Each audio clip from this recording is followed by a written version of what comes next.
Ladies and gentlemen, welcome back to another installment of the Casually Chelsea show. I am accompanied by the lovely panel of RSM, as well as Real Chicken Nugget Chris and myself, Marshall DBDX, Casually FC, Casually, whatever you would like to name me. Listen, guys, it's been about a week and a half since the last Casually Chelsea show. News has been a little slow, but it's ramped up quite a significant amount in the last 9 days. And also, things have finally slowed down for me. I finally played a show and all that stuff. We got a little bit of a break until the next onslaught of shows that I got to be playing as well. And before I go on my little bit of a break, everyone deserves a break, even myself included. This Club World Cup run has been it's been a long one, but we're here to go over it a little bit, as well as a few other pieces of news that I'm sure you guys are looking forward to. You all right there, Ahmed? Yeah, sorry, I'm just picking up something from behind, that's all. Okay, I'm just yo, no, it's the line out. So I'm just making sure, man. Like, I can't have any crazy stuff on stream. Anyways, what do I have that's gonna be crazy on stream? Listen, I'll private message it. But anyways, yeah, guys, be sure to smash up the like button if you haven't done so already. Be sure to subscribe to the channel if you are new here, as well, as it does help us out tremendously with our goal to hit 5,000. Liking the stream also helps with growth and expanding the channel as well. Be sure also, guys, to check out the links in the description for everyone's content on this panel, as well as extra content for myself, music, and all that fun stuff that you guys can enjoy. Be sure to also check out the memberships. There's 4 different tiers starting at 99p, and at the first tier, which is only 99p, like I said, you can get emojis and all that stuff. I will be looking into getting more emojis very soon. I know I've been saying this over and over again, but life gets very busy, and now there's a lot more free time coming up, so I'll be looking to get that going, and there'll be a lot of content as well. So hit the bell notification so you don't miss out whenever that new content, all that stuff drops. Okay, so let's start off the show with. I'm actually glad you're here, Ahmed, because we can go over this as well. I mean, we usually go over this a lot, but we're gonna go over it again because there's been an ultimatum now that's been set. I guess we now have a finalization of what is going to be happening with the whole stadium. So, okay, so stadium ultimatum. And it's an ultimatum because we've now kind of dumbed it down to basically 2 realistic options for what can happen with the stadium, which we've discussed, but now it's being reported and I guess more official, we can call it that. But all right, start off with the first tweet I have here is, actually I should start off with this one. Boom. The stand-by-stand renovation of Stamford Bridge has been discontinued due to the costs and description involved in such a process, as well as limited ability to improve matchday experience or capacity. That leaves only 2 options: demolishing Chelsea's historic home and building an entirely new arena or on the site, or acquiring a large plot of land that formerly housed the Earls Court Exhibition Center and building there. Chelsea are currently caught between 2 unbelievable or unenviable stadium options and are trying to strike a balance between trying to strike a balance between thorough due diligence. Oh, thorough due diligence and a sense of urgency to avoid the club falling behind the Premier League rivals who can boast bigger and newer stadiums.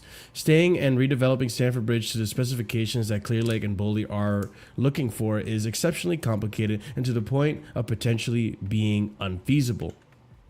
And to give more context as to why this is even happening, Bowley came out and said, I guess in an interview after the Club World Cup, that he envisions a sports empire at Chelsea with the new Earls Court Stadium designed to host events like basketball or MLB while keeping Chelsea at the center. Now, basketball because the UK has done basketball events in the past, but they've never done MLB events, which I don't see how that's going to be viable. You never know, depending on what kind of stadium. If we do like a, Bernabeu type of stadium where you get different pitches to come out and retract and stuff, maybe it's possible that way. But yeah, we'll see. I mean, he is linked with the Dodgers. I think he still has a share of the Lakers. So it is easy to see how those teams can get involved in something like this. I'm not opposed to this idea. I think bringing in new fans to the sports like basketball and baseball are probably good for those franchises. And I mean, it's been done with WWE. It's been done with what other sport? I mean, hockey, I'm sure have done it as well. It's just making sports more global of an entertainment, the American sports more global of entertainment. I'm not opposed to it as long as it doesn't interrupt with what Chelsea has to do. I mean, as long as they're the main club, the main focus of what the stadium is used for, and it doesn't hamper on that, I have no opposition to it. But in terms of, and I was asked this in the Chelsea Hour show on Wednesday, in regards to what option I would choose, I think the clear-cut option is to do the Earls Court. I mean, as historic and as great as Stamford Bridge is, and as much as in an ideal world, I like to just build off of that stadium and just expand it to be the 80,000 plus that I think Chelsea need their stadium to be. The realistic and probably the most beneficial option is going to be going into a new stadium ground like an Earls Court and building 80,000 plus and higher, because we saw the capacity that was possible here in the States when it came to the Club World Cup final. 81,000 plus in that stadium, a lot of them being Chelsea fans. I'm thinking that in England, it's capable of being a lot more, especially with tourists. So I just think it's a no-brainer. You have to go 80,000 plus. You really do. I don't know if 100,000 is going to be possible, but if you can do 100,000, that'd be amazing as well. But I guess, Chris, we'll go with you, man. What are your thoughts on, I don't know if you're back. Actually, never mind. Ahmed, what are your thoughts on the stadium rebuild? I mean, again, listen, we've got competing thoughts here already. Again, I just feel like, it's nothing update with all due respect. What I mean by that is that all these facts are already known. It is nothing update. Really. So like, until it's just a confirmation, really, yeah. Yeah. Until again, listen. Until obviously, we get something new, until we get something crazy happening or anything of the sort. Yeah. I'm not really gonna move on this. I'm gonna be honest with you, Marshall. This is not gonna go anywhere anytime soon, in my personal opinion, because I feel like, for me, if this was heading somewhere, I feel like there'd be a lot more concrete news in terms of like what they've settled on, what's going to happen. The fact that the owners are still debating, this is my philosophy, this is your philosophy in terms of what we want to make happen. I don't really see what's changing. Does that make sense? Like, nothing's going to change until, like, obviously one side, like, either decides to leave or move on, for example, or decides to, we're going to be following you, big man, if that makes sense. So until that realistically happens, there's nothing that's going to change, if that makes sense, Marshall. Do you think there's a possibility or a world where literally no movement is made in the time of this ownership, right? They have a 10-year tenure before they can sell. Do you think there's a possibility, or if it's even legally an option, that nothing happens with Stamford Bridge? I think legally there's a possibility for that to happen. But I think if they do that, for example, right, where they didn't do anything with Stamford Bridge, yeah, then it will probably mean that everything else around the club is maximized, right? So they maximize the current stadium as it is. They add some, if they can add stuff here and there, they'll add to it. Obviously, sponsorship deals, probably be a bit more of the forefront of the club, right? They'll probably be making sure they get more sponsors, more stuff like that. And then obviously, again, you've got the academy as well that you're trying to improve it much further. So then again, you'd assume that would probably be their idea of like a money stream that comes through as well, selling and buying of academy players as well, which they've been doing quite a long while. So I think realistically for me, those are the other ways that they probably would have to make money. But again, the stadium one is always going to be the biggest one. I think all of us agree with that, right? The problem I just think for me is, and as long as, for example, Iqbal has his take, Burley has his take, until one relates to the other, you're not going to get any change anytime soon, in my personal opinion. Yeah, I mean, even if they were to agree, though, I mean, I think that's the biggest one. And then you have this. The pitch owners. But that's the point, right? Let's say, for example, they agree on X or Y, right? If they agree on X, I'm going to be honest with you. If they agree on, for example, just to do Stamford Bridge and upgrade it, I actually think that would be the smoothest timeline in terms of things getting agreed upon, right? But then it would probably be, the issue would probably be start phase, and obviously it's the building phase, right?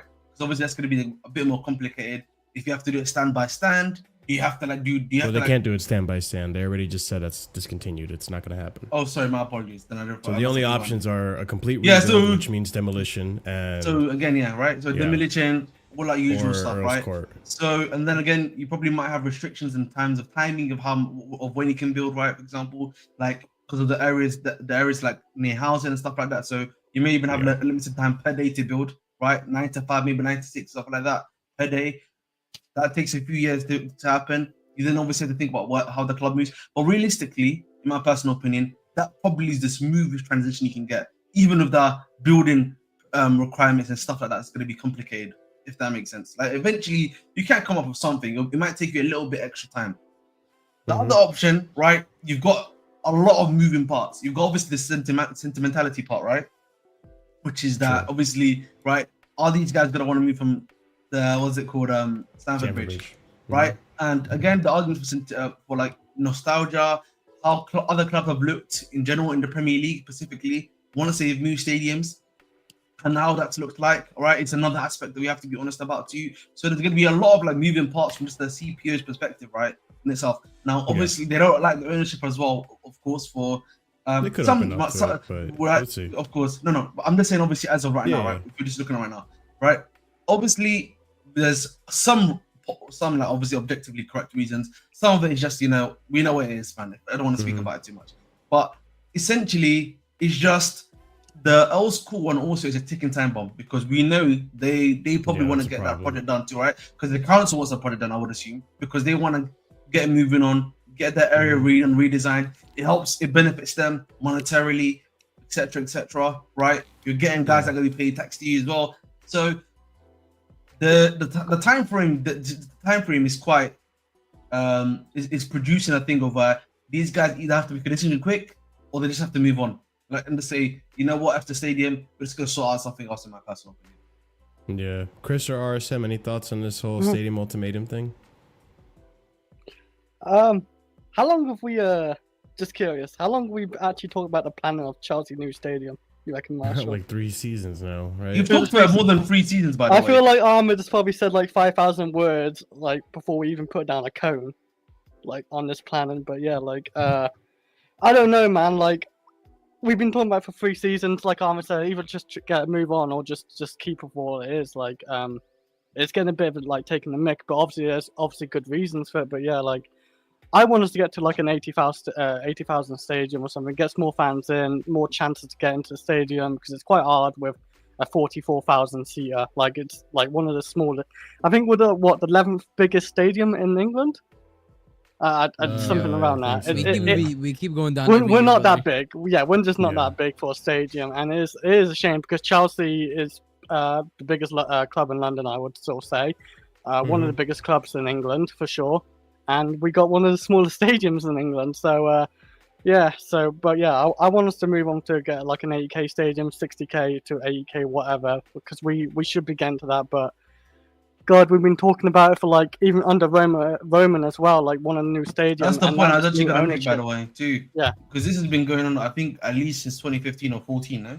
Yeah, it's been going for Yeah. a while. Like even A with while. Roman, 100%. it's I mean, annoying, but it is what it is. Yeah, and that's the thing that, like, contractually they have to work on a stadium, but Oh, do I they? just think realistically, Is that because true? Because like that's well, what I that's thought what that's I was what we I thought what we all like kind of came to the conclusion that when thought they it was were just a 10-year sold the club or contract. when they bought the club, within the contracts of purchasing the club, they have to commit to making progress towards rebuilding a new stadium for them.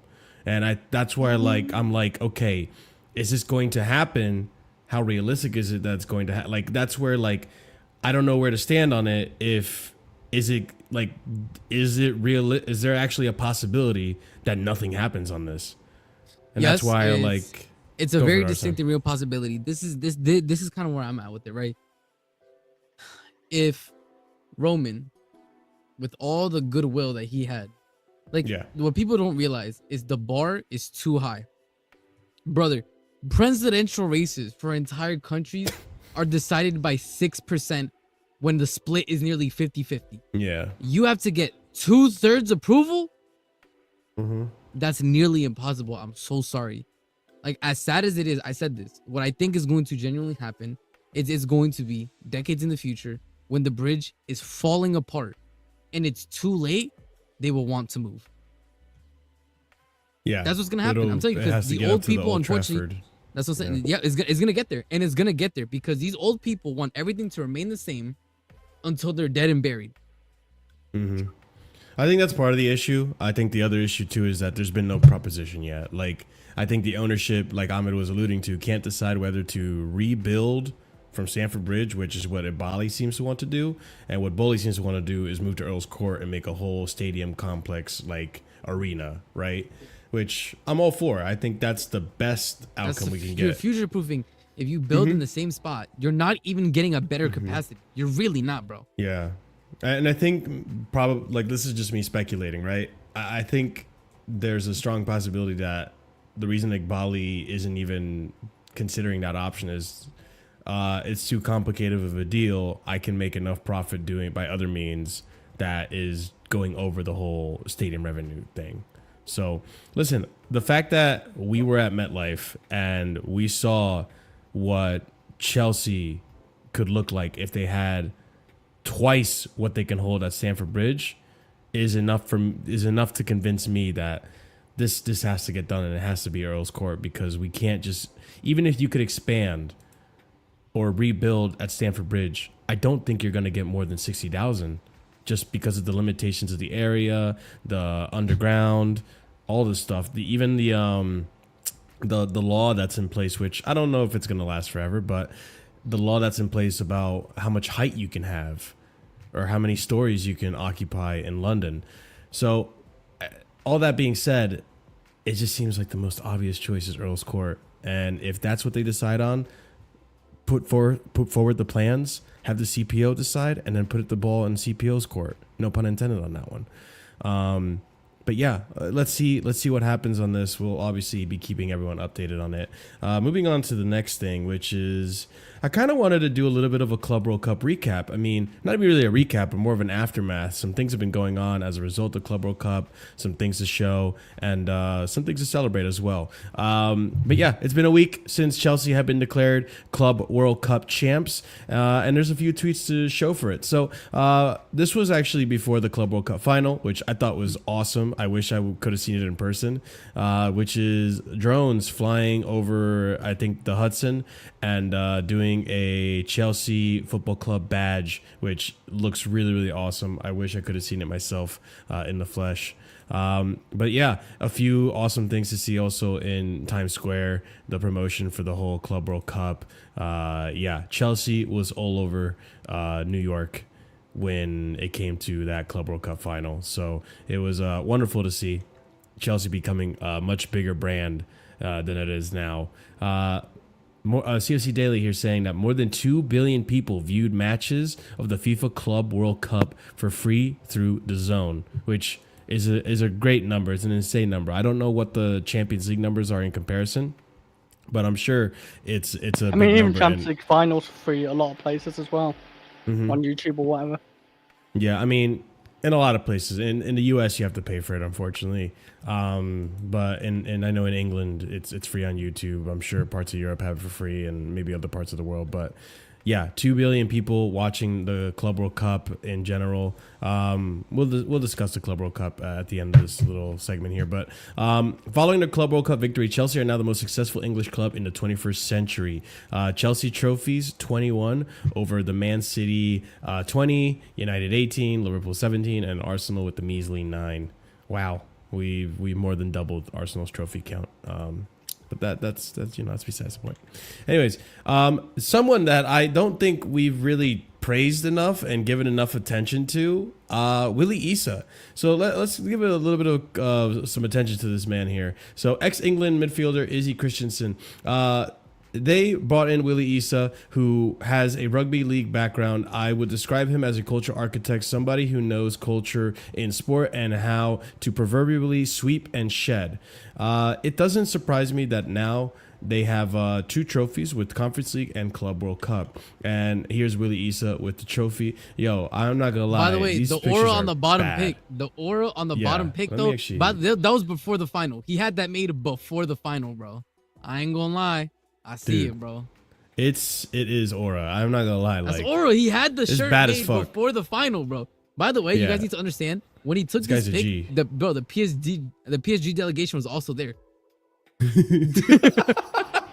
Because remember, yeah, they were also there. He Oh, took this in man. front of them, bro. This guy's a real G, man. I gotta give him so much respect because even in the locker room, like you just look at the atmosphere that is in the locker room, even in Strasbourg, like something is going on in the locker room, and it's like good energy, it's good vibes, and it's you just love to see it. It's Yep. better than anything I've seen, and even better than when Are Tuchel you won the Champions League. are you gonna bring up the tweet that came out this morning?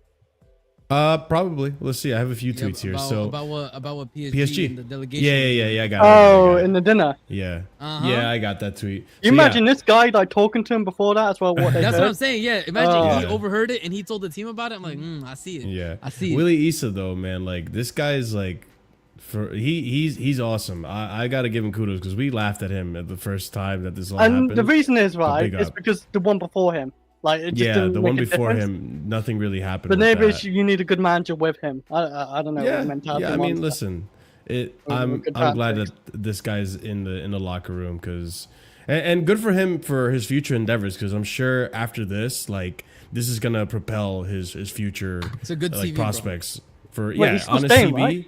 No, I know. Yeah. No, I'm saying he's staying. Oh, But like, if he ever were to move on, I thought you said like- it's going into the season. I said, damn. I'm just saying, like, if he ever were to move on, like, I think he's gonna do really well for his career. So good on Willie Issa, man. Proper Chelsea guy right here. All right. I know he maybe wants to be a manager in the future.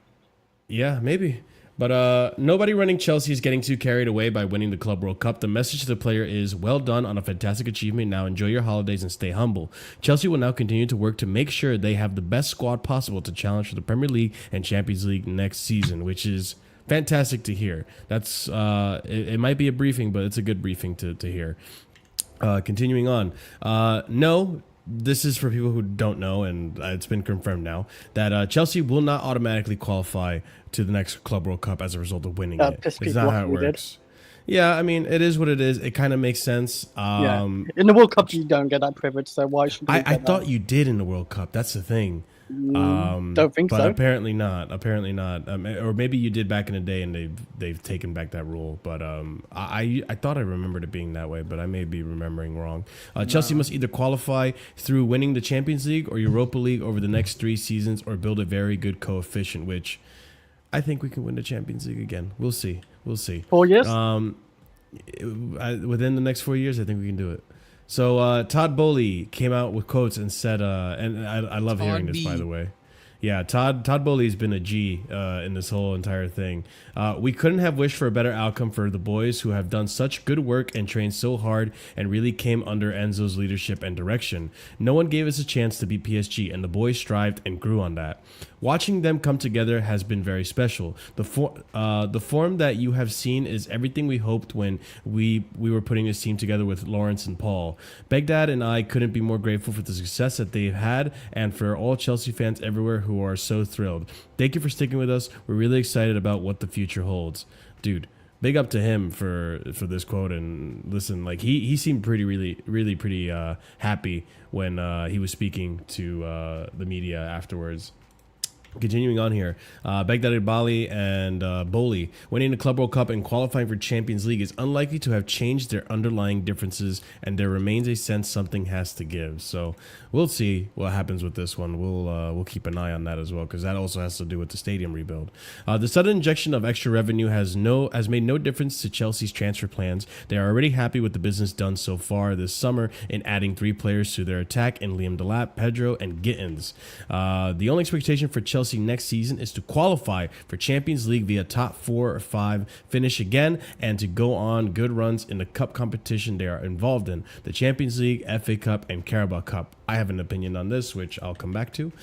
Chelsea laugh at the narrative about needing older players. They won the Conference League, are back in Champions League. They appear to have bought well this summer and are pleased with the recruitment team of Winstanley, Stewart, Jewell, and Shields. At the FIFA dinner on the eve of the Club World Cup final, the Chelsea delegation noted how preoccupied the representatives of PSG were with how and where they were to collect the trophy. Chelsea people informed Enzo Maresca of this, and he passed it on to the players. More motivation there. Chelsea players can expect to earn around £350,000 each once the pot has been split for Chelsea's Club World Cup players, although it is unclear whether or not that will include Madueke. Hold that. Sorry, Nah, Nani. he missed out. Sorry, Nani. A few more things to add here. Esteval and Gittins may report earlier to Chelsea training given their teams were knocked out in the quarterfinals of the Club World Cup. And then one more for the Arsenal fans out there. Visit London's home of trophies, museum, and I've seen an tours. Arsenal fan do it. Yeah, we saw I the mean- video, the Arsenal fan. That's Yeah, by the way, yeah, we the saw Arsenal fan video is how I found out that the Club World Cup was already in the Yeah, they got Yeah, that. Quick. that's true. Yeah, in the yeah, they stadium, got that bro. I shit didn't even quick. know that. They really got that shit real quick. Yeah, bro, We were getting they got videos it of them real still quick. in New York and stuff, and that thing was already in the stadium. I don't know saying. why an A Arsenal fan would do museum. that to their own community, because that is gonna live on. Nah, I they mean, can hold that. listen, man, they're clowns anyways, so They can hold that. They it can tracks. hold that. It tracks. Yeah, but London is so two things. won like 7. Two things I comments. wanted to hold up, or wanted to bring up. I guess I'll bring up the first one, which is a question for you guys. And I'll start off with Chris. Do you guys think that the Club World Cup was successful? Do you mean successful to us as a club, or as general as a tournament to like? As a tournament, yeah. Yeah, like you saw before, like 2 billion views on the final is huge. I don't know what views are obviously in the Big up, semi-finals and like what PSG got against Real Madrid, because that's a big game. But yeah, like I think it's a success, and I think it will get better in the future. People will realize this tournament is not like a pre-season glorified like friendly or whatever. But yeah, like it's a great competition to win. I think like it's gonna make it more special every 4 years. It's gonna be very hard to get into, and if you win it or just enter it, it's gonna be special, even just for the money. Like Chelsea made 120 to 130 million. That is a lot of money to make for a club. Yeah. And I hope we can use that like on a Rodrygo or something. But yeah, you can use that money on whatever you want, really. But yeah, I think it's a success for sure as a tournament in general. Look at the views it actually generated online. It's great they made it free. It definitely get you more views that way, and maybe that's just a plan, just to get more views and get more money that way. But yeah, I can't say it's not a success. I view that trophy anyway as the third best trophy to win for sure. Like there's no other trophy what comes close. The 3 big trophies, obviously Champions League, Premier League, and then the Club World Cup. I think those are the 3 big trophies to win. Chelsea won one of them at least. But yeah, I say it's a successful tournament. Especially if they go maintain ahead, Arsa. the way that it currently is, which every 4 years, Yeah, the teams from the league that get it are the ones who win the Champions League. So let's say next year we win the UCL, and then the following year it's City and then Liverpool. We don't get in. no, we don't. Really?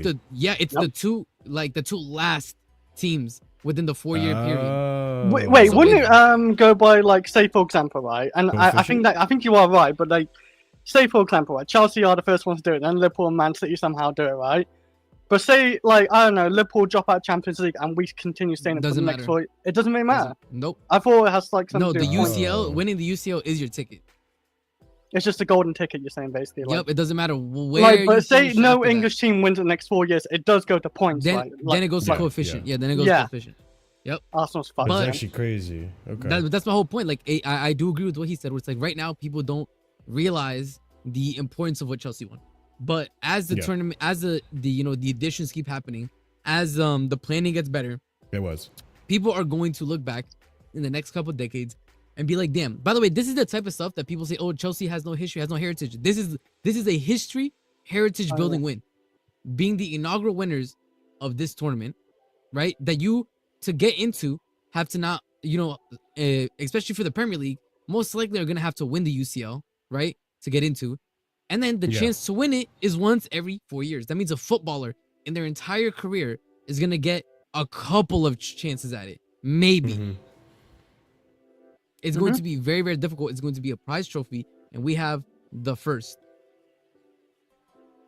I agree with that statement. People don't realize it. And then for the It's gonna be tournament, so important. the tournament, I think the tournament is already a success. I think you already saw that teams from other nations took it very seriously, and it made it very, very interesting. It showed, how the rest of it out is not necessarily a million miles away from everybody else. I think we got interesting group stage games. I think the only issue was probably the location and planning this time, which I am certain that they will fix next time. And next time will be even better. And I'm telling everybody, like, I think this has been a resounding success. I think this is exactly what they wanted from the tournament, right? I think having the shock upset at the end also helps them, right? And I think obviously for Chelsea, like I already spoke about it. I think it's a massive success monetarily, et cetera, et cetera. I mean, listen, you look at João Pedro, right?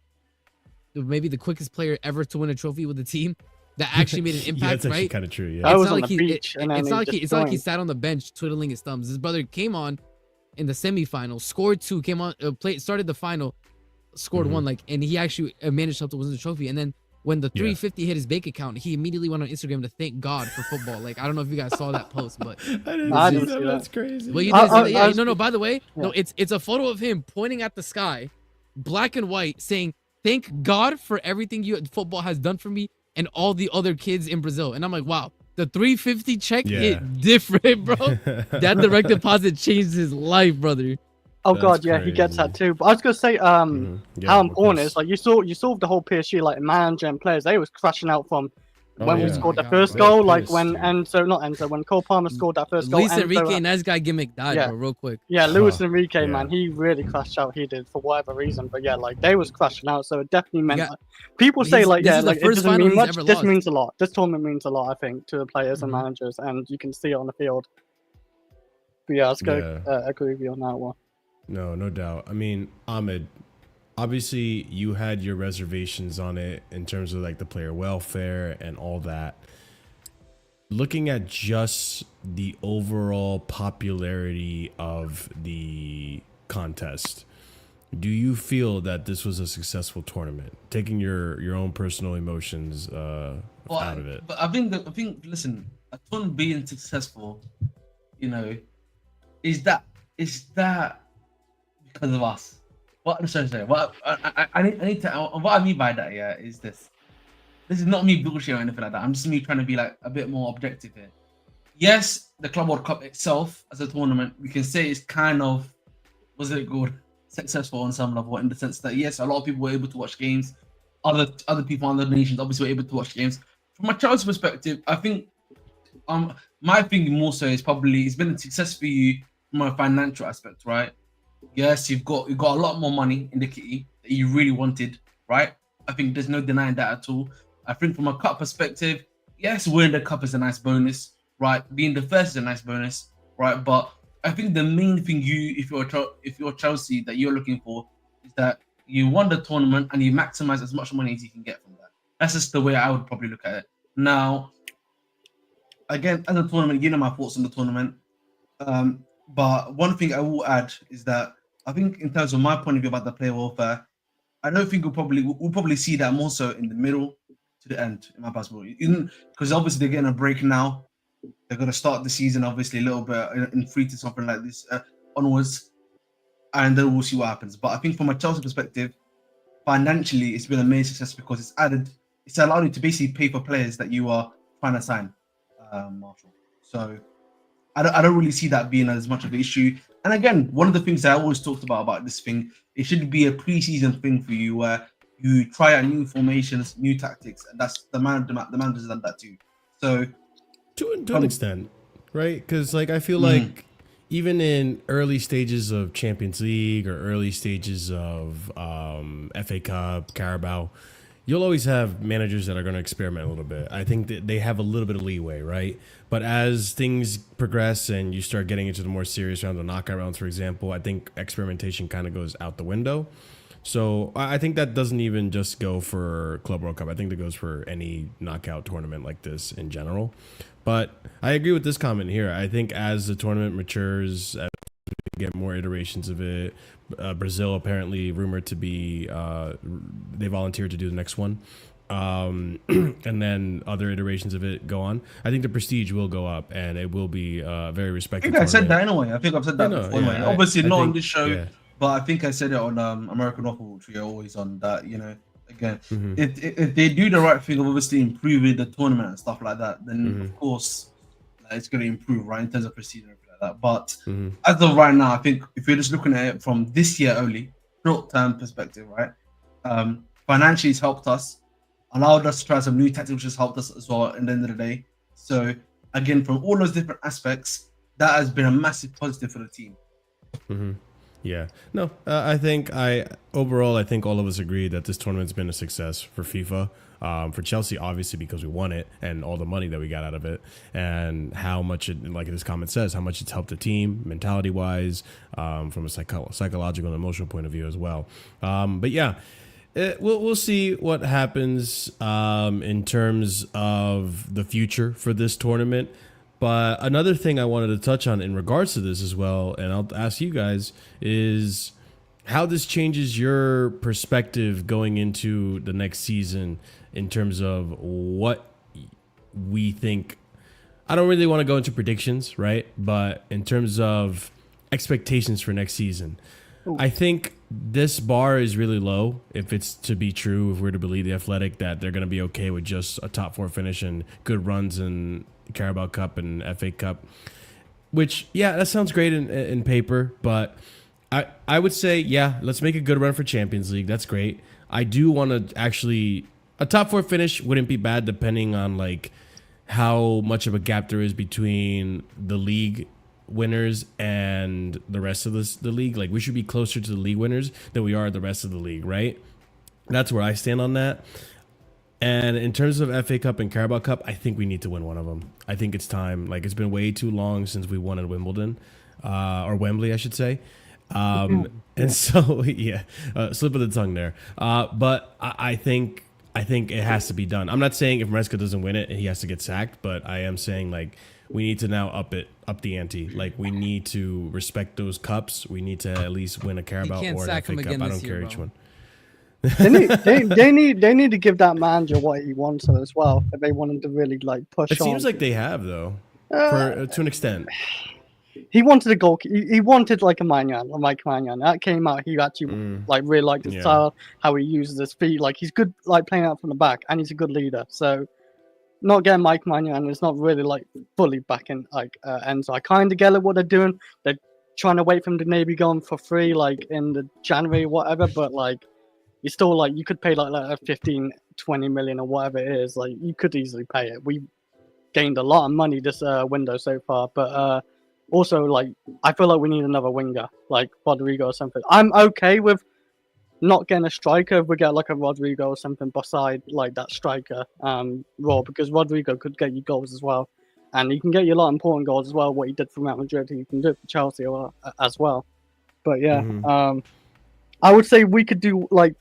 Do pretty well in Champions League and the Premier League if we make those couple extra signings and get a backup to Cucurella, because that guy needs like a proper left back, not a proper left back, but an actual left back to the backup. Like he just But needs someone. let's- You can't do let's bring it- Augusto there. So let's not Yeah. focus too much on the transfers. Let's actually talk about like the expectations, right? Like, do you based on what we did in this tournament, Chris? Do you still We are can you win still an going to FA be Cup. happy with? Okay, are you still going to be happy with a top 4 finish and runs into the cups, or are I'd you be gonna wanna win? I'd be okay with top 4 still with this squad and what we done in the Club World Cup. And if we get like somewhere quarters or whatever, like or near semis for the Champions League final, whatever, yeah, I'd be good at that. Long as we don't go out in the group stages or something, that'd be really bad. I think for us, like we shouldn't be doing that. Enzo shouldn't be doing that. Even the squad we got, we shouldn't be going out in the group stages. I don't think. But yeah, that's my expectation really so far, unless we make a couple more signings. What I just said. So Yeah. I was gonna go to Ahmed, but he got caught in the conversation. RSM, what are your expectations now that this tournament, and that we won this Club World Cup? Yeah, for me, I think this showed that we can compete at the top level. That we have the team. I think everybody's been put on notice, right? That we're not an easy team to score against anymore. Hopefully, that's the argument. Chelsea's defense is so awful. It's the worst part of the team. Like, all right, brother. But when Arsenal's attack is meaty and absolutely stinks, and they were set piece FC for months, nobody said, oh, but the worst part of anyways.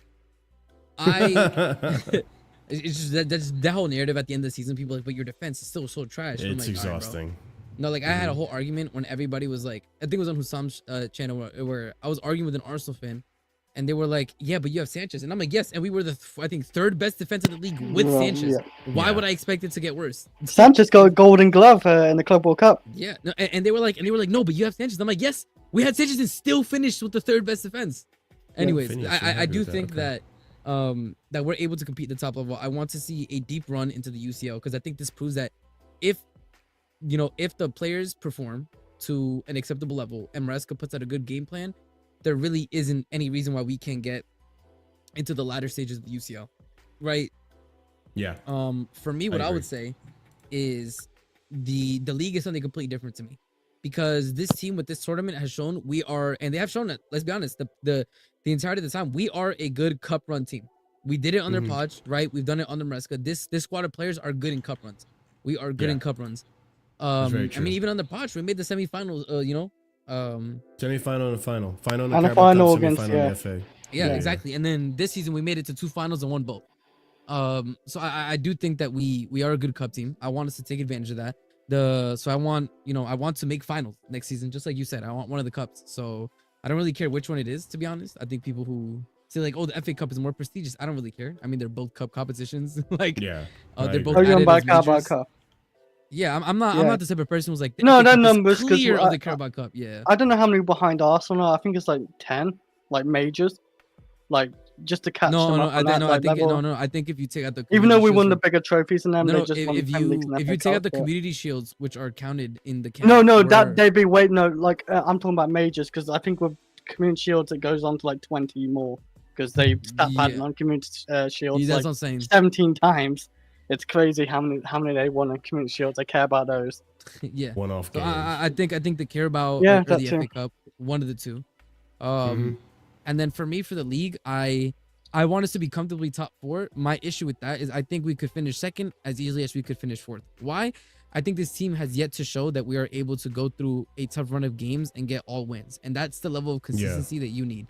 Remember when we started the season off, we were saying, okay, the run where we had Newcastle, Liverpool, United, right? Like we wanted to see wins out of those, and we didn't. We saw a lot of draws, and this time around we need that to change. For me to believe that we're able to truly mount a challenge, I do want us to be in and around. I agree with your statement. I don't want it to be like a double-digit difference between us and the league leaders. I think that is going to be upsetting to me. I wouldn't necessarily want that. Obviously, if like Liverpool have like a perfect 100-point season and we end on 85, I'm not going to be pissed. But everything with context. I don't want to be far away from the league leaders. I think those are my expectations. I want quarters minimum the UCL. Quarters minimum in the UCL.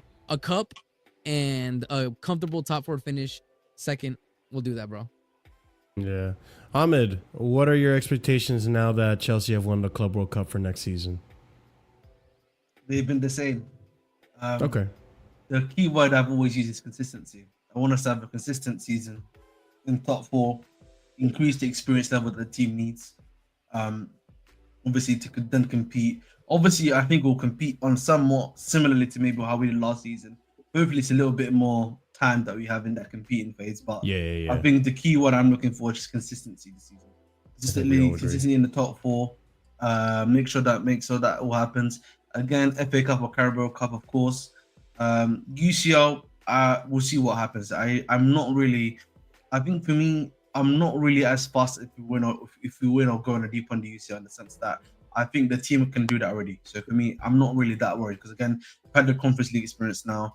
UCL obviously is a completely different beast on some level, but at the same time, we should be able to get to quarters anyway. I'm not really that fast. Quarters is pretty easy to get to in this competition. Yeah, fair enough, man. I think all of us kind of Ahmed kept it consistent. Me, Chris, RSM. I think all of us kind of expect to win at least one domestic trophy. Let's see. There's context to everything as well. Injuries and all that. Opinions can change. We'll revisit this obviously and discuss more when we do our predictions for the beginning of the season. So, all right, that finishes up the Club World Cup segment of the show. I want to go ahead and move on to the next segment, which before I do, ladies and gents, there's over 70 of you guys watching. Be sure to smash up that like button because it helps out the channel with growth tremendously, expanding our community and having more people to discuss and have difference of opinions with in the chat as well, and helping us to get our 5,000 sub goal. So subscribe if you're new here as well. And yeah, let's move on to the next topic, which is new sponsors and a front of shirt sponsor as well. So little news on this. Nothing has been officially made yet in terms of front of shirt sponsor, but we do have news in terms of other sponsors, which I didn't get a chance to talk about. So let's bring it up here. Breaking: Chelsea have announced a long-term extension and expansion of its partnership with Fanatics, a digital sports platform and global leader in licensed sports merchandise.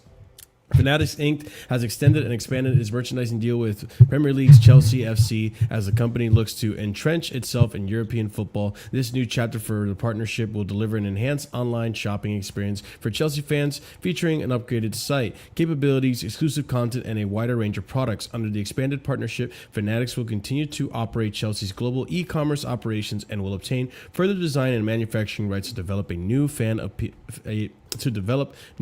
appeal ranges, leveraging in its in-house design manufacturing capabilities to create premium and exclusive merchandise tailored to Chelsea fans across the world. And I ain't gonna lie, bro, today I was in that Chelsea store and I saw a few things. I'm like, yo, it's a nice shirt. It ain't a Chelsea kit, it's a nice shirt or a nice bomber. I want it, man. If I can wear Chelsea outside of just the kits, I'm gonna be so honest, that's kind of a W to me. It's never been more over. It's never been more over, man. Well, we'll go over why you think it's over at the end of this segment.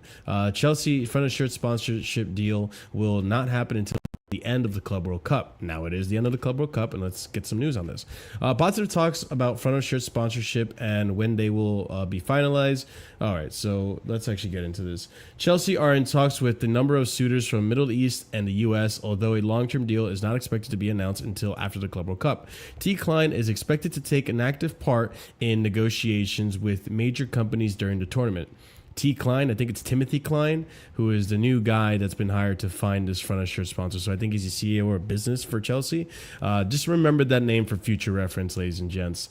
The club is willing to accept offers from around £55 million a year for the front of shirt sponsor for both the men's and women's team. The short-term £7 million deal sponsorship for the MAC. Let me reread that. Sorry. The short-term £7 million deal with the MAC as shirt sponsor has come to an end. The partnership has gained notoriety. Both parties are happy with the partnership, although it is unlikely the MAC will become a long-term shirt sponsor. The club has a strong unit in this sponsorship category. The club is prioritizing negotiations with other interesting parties. The newest project from a leading Dubai developer, Chelsea Residencies, sold out within 90 minutes, generating a revenue of excess of £400 million.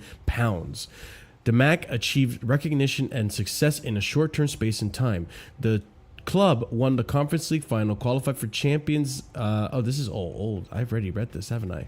Okay, so let's just actually move on. Oh, well, actually, read this one more real quick. Chelsea and Jordan Brand have not entered into further talks despite assurances made last year. It is almost certain the Jordan Brand will not appear on Chelsea or Spurs shirts in the Champions League next season, apart from the historic competition winners PSG, who previously signed a 2-year contract extension. The basketball brand is focusing on designing new collections for Parisians in the upcoming seasons, which are proving very popular. PSG, through its president Nasser Al Khalifi, approached Nike with a request for a one-off supply of PSG's 4th jerseys as a kit supplier. Nike accepted the request to supply the Jordan Wings collection. All right, so let's continue on with more recent news, which is Chelsea's victory over Paris Saint-Germain is in the final is expected to help the club secure a new front shirt sponsor that could be worth £100 million more than the offers they resisted last year. In talks with 7 to 10 big global companies over a long-term front shirt sponsorship, according to Matt Law, who's in recent time become a lot more reliable. 4 weeks until the start of the Premier League, there is a belief within the club that the club can now get an even better front shirt sponsor deal with winning the Club World Cup. The Blues expect to sign at least a 3-year contract among those interested are unspecified airlines, which this is what the previous kit would look like with Qatar. I actually saw a mock-up of the Qatar Airways in the away kit, which looks really nice. And another thing I wanted to touch on this in terms of sponsorship and clothing, Drake's OVO brand is teaming up with the reigning FIFA Club World Cup champions Chelsea for a clothing collaboration set to drop tomorrow, which was a few days ago already, and most of this already sold out. Not the biggest fan of Drake. I'm not gonna lie to you. Would rather not associate with that guy anyways. But hey, Why? It is what it is. I don't need to go over it, Chris. We can talk about it later. But yeah, thoughts on sponsorship, if any. Fanatics. I think the Fanatics partnership is cool. Fanatics very much known for the amount of sporting clothing and sports related services that they provide.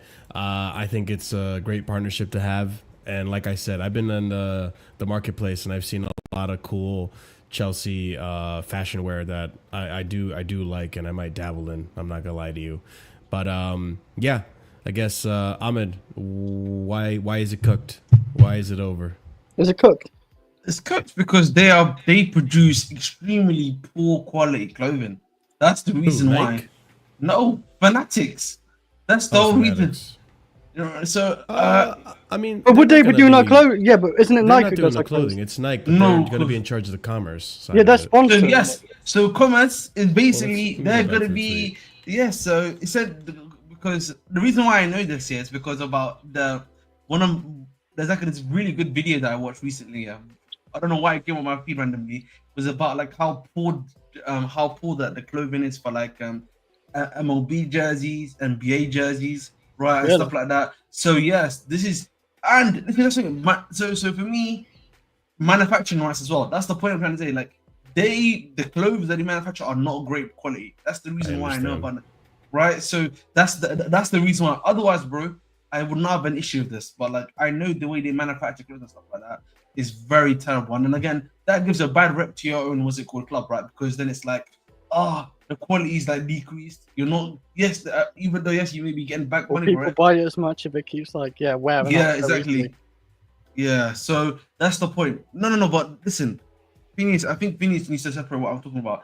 Yes, Nike makes our jerseys, right? Of course, that's all fine. But I'm talking about the other stuff that's gonna be made now, right? If you go into Fanatics, bro, you're not just gonna go. You may not just get like a Chelsea home kit or Chelsea wicket. You may get like something as Marshall's talking about. Oh, let me get that little baseball thing that Chelsea's got, like that they had for the thing where all these other The stuff, Club Cup, yeah. right? And then if the quality of that is bad, then you're in trouble, right? Because one thing I will give Chelsea credit for, like some of the other stuff they have, like which is not just like the Chelsea night kit and home kit stuff, is really good quality, bro. I'll be honest with you. Yeah, Long I'll let you show it on lasting. stream in a second. Yeah, 'Cause I I do like that like stuff. it. It's cool. Yeah, right. And so for me, my thing is that you don't want to run the risk, of like your stuff and everything like that, being made to look, excuse me, terrible. Yeah, I mean, what other? I guess Fanatics is like one of the biggest ones, though. What other? Fanatics basically company- the monopoly of the market. That's the problem. Okay, yeah, that's And at the one, worst. yeah. Yeah, they're the monopoly, bro. That's what happened, bro. Because that guy's got everything on lock, bro. He's got kind of the The only WWE, good thing I he's can got- see from it, right, is we get a 100 million deal, like for the club anyway. Like that's a lot of money. Like that's like most clubs in the Premier League get what 60-ish mil, 70 tops. That's the only good thing I see from it. Then, like what Ahmed just said, like if that's true, like we'll have like badly made material like kits or whatever, what don't like I don't know neighbor wear off easier. That's not good for us. But yeah, like it's I don't know. I didn't notice what Ahmed just said. So Bro, I kind of want this bomber. I ain't gonna lie to you. Like this is what I It mean. does like, look there's a lot of really cool shit that Chelsea make outside of just. But the thing I'm is, not the fan stuff of that that- the I'm not club- fan of that number, The though. thing The is, number yeah, ruined the it for stuff me, the what club the fuck. makes is good. That's one thing I always give to the club credit for. The stuff they make, the quality is always good. But like when you start putting the hands of like guys like Fanatics, bro, you're in trouble, big man. I'll be honest. So yeah, it looks like what Ahmed was alluding to and what the tweet said is that Fanatics is gonna have more rights in terms of design and more rights in terms of manufacturing, meaning where it's made. why do they have to be in charge of that, man? Let it be Nike. Because remember, it helps their bottom line, bro. It helps their bottom line. Mhm. That's one thing you need to Yeah. understand, Chris. I thought Trust you me, would I'll be understand this, accept Chris, it when- man. No, I Obviously, didn't know how Nike is still shit they gonna were. be big on the design, right? Nike is gonna be like the lead head of design, but Fanatics can get their fingers involved and say, "Hey, what if we do this?" You know, and which we'll see. But Fanatics can also say like, "Hey, you know, you got tariffs coming out of China to the U.S. How about you make it somewhere else, like, or somewhere cheaper?" Like I don't know. Like it's I think that shit's paused though. yeah, well, we'll see. But yeah, there's a lot of factors that play into that.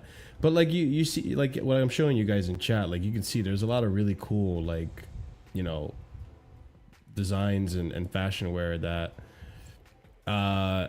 we'll see if Fanatics, you know, does it successfully.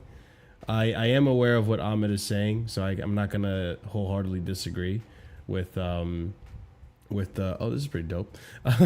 with the qualms about, you know, the quality control that might come out of the stuff from Chelsea now. But yeah, it is something definitely to keep an eye on, and well, we'll see. Front of shirt sponsor wise, listen, I don't know what the realistic price is going to be. I feel like 100 million a year for front of shirt sponsor is very lucrative, and I don't think it's going to happen, but I do think we can get more. I don't think it's going to be 60 now. I think the price did go up, but yeah, we'll see what happens with Ahmed, that. you're gaslighting. Apparently, I'm not Ahmed's gaslighting. gaslighting. I'm not gaslighting, He's bro. not. I can. He's not. And this one, he's actually not. So yeah, another thing I wanted to bring up too is UEFA. UEFA is trying to big us up, man. So let's go ahead and It's just warning. discuss this.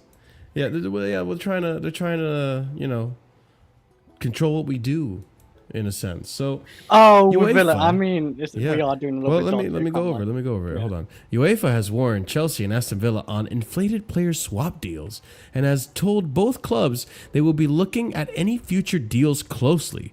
Some rivals have viewed such deal as a way to artificially increase income to help with PSR. UEFA has made it clear to Chelsea and Aston Villa that it will scrutinize any player swap deals to ensure the fees have not been inflated after taking issue with at least one previous transfer. Both Chelsea and Villa have agreed that if they breach the settlement agreements, they will be banned from European competition for a season. Okay. Now, I understand there's extreme cases for this, right? I understand the Kellyman deal. It was shady. I totally get that. 100% I do. But at what point are we opening Pandora's box now? Like, let's be real on this. Like, and what I mean by that, people, remember a long time ago, there was discourse on the internet about censorship. Oh, well, if you censor this, then what about this? Where's the line? What about this if this crosses it? We're witnessing it now in this generation with AI. Oh, AI is neat. Oh, this is fun. Oh, AI is getting a little scary. Oh, you open up Pandora's box. What's to say, or who is to dictate, what is a fair price for a player that isn't shady, or that prices have not been inflated? Because let's be real, we're looking at, for example, Hugo Getike that went to Liverpool, right? That's been pretty much been a here we go. His price touted about 95 million pounds with add-ons, or maybe 90 million pounds with add-ons. I think all of us on this panel will agree that is an inflated price. Is that going to be scrutinized under UEFA? Is that going to be looked under a microscope and said, hey, you're charging way too much for your player, Frankfurt? Is there something shady going on? Why just Chelsea and Villa, right? So I don't think, honestly, I think UEFA is shooting shots into the dark and not really, they're not going to land on anything with this. Because I think if something were to happen where Chelsea were to get banned from European competition for a season, I don't think Chelsea will stand for that. I think Chelsea would take UEFA to court, or whatever process and means that needs to be taken to have that happen for FIFA or whatever, and they will fight it tooth and nail and say, hey, listen, this was a fair deal under this circumstance, this price, yada, yada. I don't think there's any shady business going on. I understand the Kellyman deal was shady, right? And obviously for extreme cases like that, sure, scrutinize. But I feel like this right now in general, I think this can be abused. And I don't like that UEFA said this about this whole situation. I don't think they have legs to stand on for this. RSM, now that you're back, what do you feel about this whole UEFA trying to, slam their dick on the table and all that fun stuff? I think they're playing a dangerous game, because I really don't think that there's any objective way to measure a player's value, because I think player values are very subjective. What do they mean for the club, right? What is the market looking like? For example, like Jackson, there's no shot in a good striker market we're getting 60 or 60 for him. However, with the current way that the striker market is, where are the Prem proven strikers at the moment, bro? They're either already at teams, or they're not, or they're too old, not worth taking a punt on, right? Like nobody's buying Chris Wood, even off the goal season that the goal season that he just had, because of his age, right? Liverpool, nobody's touching Darwin Nunez. You feel me? Cheeks. Nobody's looking at Isak. Doesn't seem like he's gonna go anywhere, right? Holland not moving anywhere. Spurs just got Solanke last season. We picked up, by the way, Arsenal with got the way Gyökeres that too. Arsenal getting Gyökeres, right? You look at the way that, low key, as the time goes by the way, the Joao Pedro price doesn't seem that crazy anymore, right? Yeah. And two, that the lap was an absolute steal, bro. I'm looking at that 30 more like he cost 15. I can't lie. That's how much of a discount it's feeling like in this current striker market, bro. Yeah. Because I think we all agree that the lap still needs a bit more time to develop, right? But you look at the way he came on in that final and immediately stung Donnarumma's hands with that insane shot from distance. I'm seeing something that's definitely in the current market without the release clause would be worth more than 30 M's. And I don't see how UEFA is going to do this other than them finding definitive proof that the numbers are cooked on a deal. Yeah. Yeah, That's like it. a That's money the only laundering or way. something. Like if they find an email, for example, where we talked with Aston Villa and we were like, listen, you help us out, we'll help you out. We'll pay like 40 for Kellyman or whatever, even though he's not worth it. Yeah. To help you out, and then you help us out in return. Like that, fully cooked. I agree. Like then that makes sense. But if they don't have definitive proof, each club, if they take them to court, could argue it's all subjective, right? Like, Jackson's worth this for us in this market because of the stuff, like et cetera, et cetera. Like, I don't think that there's any real way to enforce this. You could scrutinize all you want, brother. You really could scrutinize all you want, but it's not going to lead to anything unless you get definitive proof that the numbers were cooked. If not, you got to give it up. You gotta give it up, bro. I think the first guy for that like over the price shit is probably Neymar, like 200+ million. Like back in when was that? Back 2016? I actually would argue that's not That's not where it started. I felt like that's where it was started. No. I was not. The point I was making is that, in the sense that Neymar, the reason why you could pay 220 million for him It's because you know you're gonna make your money back. Did they? And they did make their money back, bro. Did they win Champions League with him? Did they? No, but- Sell, how much is sample? No, but you're talking about from the footballing side, from the financial side, where they made their money back and more from Neymar. I don't know. He does sell a lot of shirts. I will say, yeah, I will Look, agree with you. And shirt stuff like sales, that, and Sponsorship sponsors, deals, yeah. sponsorship deals. Yeah. Like you make your money back. He on is a Neymar, big name. I will say he is a big name, of course. But right? Yeah. You will literally make your money from Spurs and sponsorship alone. And like these guys got a Jordan deal because of Neymar. You forget that the Jordan deal came because of Neymar. And that's like, look how good, big that's. wait, who for their jumped brand. his name up? Jordan. Oh, maybe. That's a possibility. He was that big money signing and one of the best players. So maybe you're right. But I'm just saying, like, it did start from him, like the big inflation price of like 200 plus million. No, it was happening earlier. The problem, part of the problem Was that early in him, 2016? Bro, in the same window, you had Dembele go for 166 million, and you had Mbappe go for a similar amount of money. Right? Mbappe was after though. Come on, he was still after. I'm talking No, about. Like, they both happened in the same period of time. No, there's no way PSG bought Neymar and Mbappe in the same season. Yes, they did. They brought both Neymar and Mbappe in the same season. They brought Neymar for 220, if I'm not mistaken, and then they loaned with option to buy, with obligation of 166 million to buy. That's what they did with Mbappe, if I'm not mistaken. Yeah, they did do that loan thing, didn't they? Shit. Just to get around it. Hold on, I just realized something. I'm totally ADHD moment. I'm sorry, guys. Osama bin Laden. Is that is your profile picture Cole Palmer rubbing Robert Sanchez's head? Oh yeah. Yeah. Is that not what seen the that video? is? No, I've not Oh. seen that. I Can have. someone Bro, that's been please his send me profile that pic for video? a I while, need bro. He's that just to be a touching his clip. head, man. He's just touching his I head, need like. that to be a clip. Please, someone send me that pic. I that thought you video would have if you seen find that. it. Anyone in chat, please. I reckon That's it's crazy. from I'm YouTube. sorry. I didn't mean to interrupt the conversation. That just took me. I was like, wait a minute. I'm actually looking. But yeah, I think who said it? I think Osama bin Laden actually said it. I think ever since City took him to court about the whole the sponsorship thing and all that stuff, they've really become paper tigers. I think and again, I don't think this is coming from UEFA. I think it's coming from this journalist Martin Ziegler. I think I don't think UEFA are gonna be able to stand on legs for this to dictate what is the fair transfer value of a player and not. What player I think did we that sell is- then? Or was it just we? Oh no, Kellyman. Yeah, that's it. Yeah, Kellyman. Obviously, Kellyman one was shady. I get The that. Kellyman one 100%. was the. That's the remember, only one I looked Yeah. at. remember before, we yeah, tried to like- do the same thing with Strasbourg and then we pulled out. Remember, it was like a here we go, and then it was Yeah. not a here we go. Do you guys remember that? Yeah, Paul Fabrizio. Yeah. Yeah. I forgot who. What player, bro, what Unfortunately, player yeah. was it? Bro, what player was it? We literally had. It's the guy that's at Santos right now.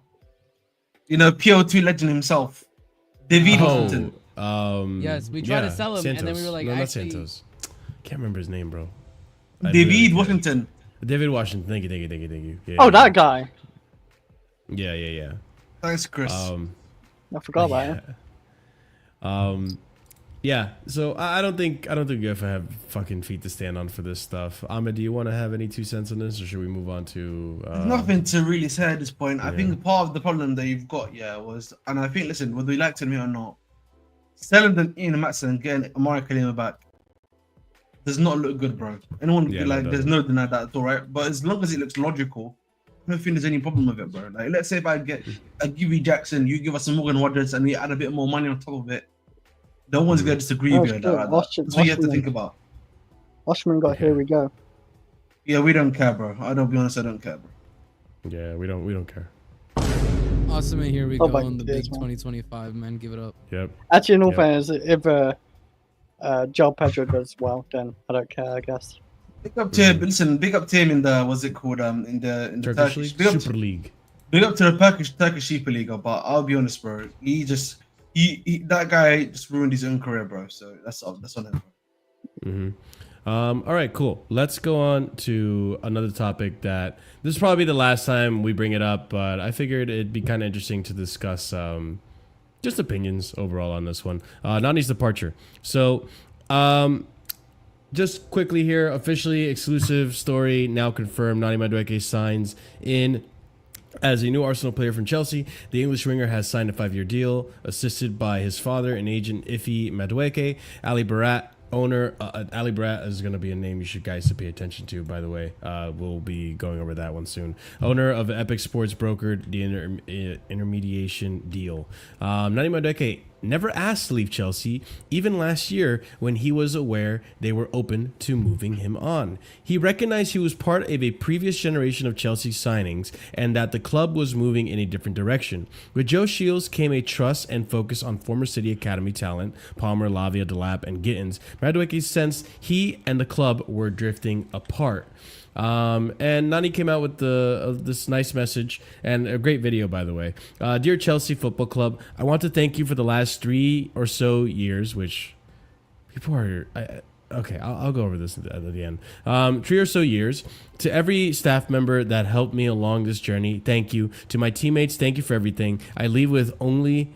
love and admiration for you guys. We achieved so much this season, and I honestly wish you guys nothing but the best. To Enzo Maresca, it was a privilege to play under you. Thank you for trying to better me as a player and as a person. Lastly, thank you to every single Chelsea fan. Thank you for the love and the praise and also the criticism. I appreciate it all. Love.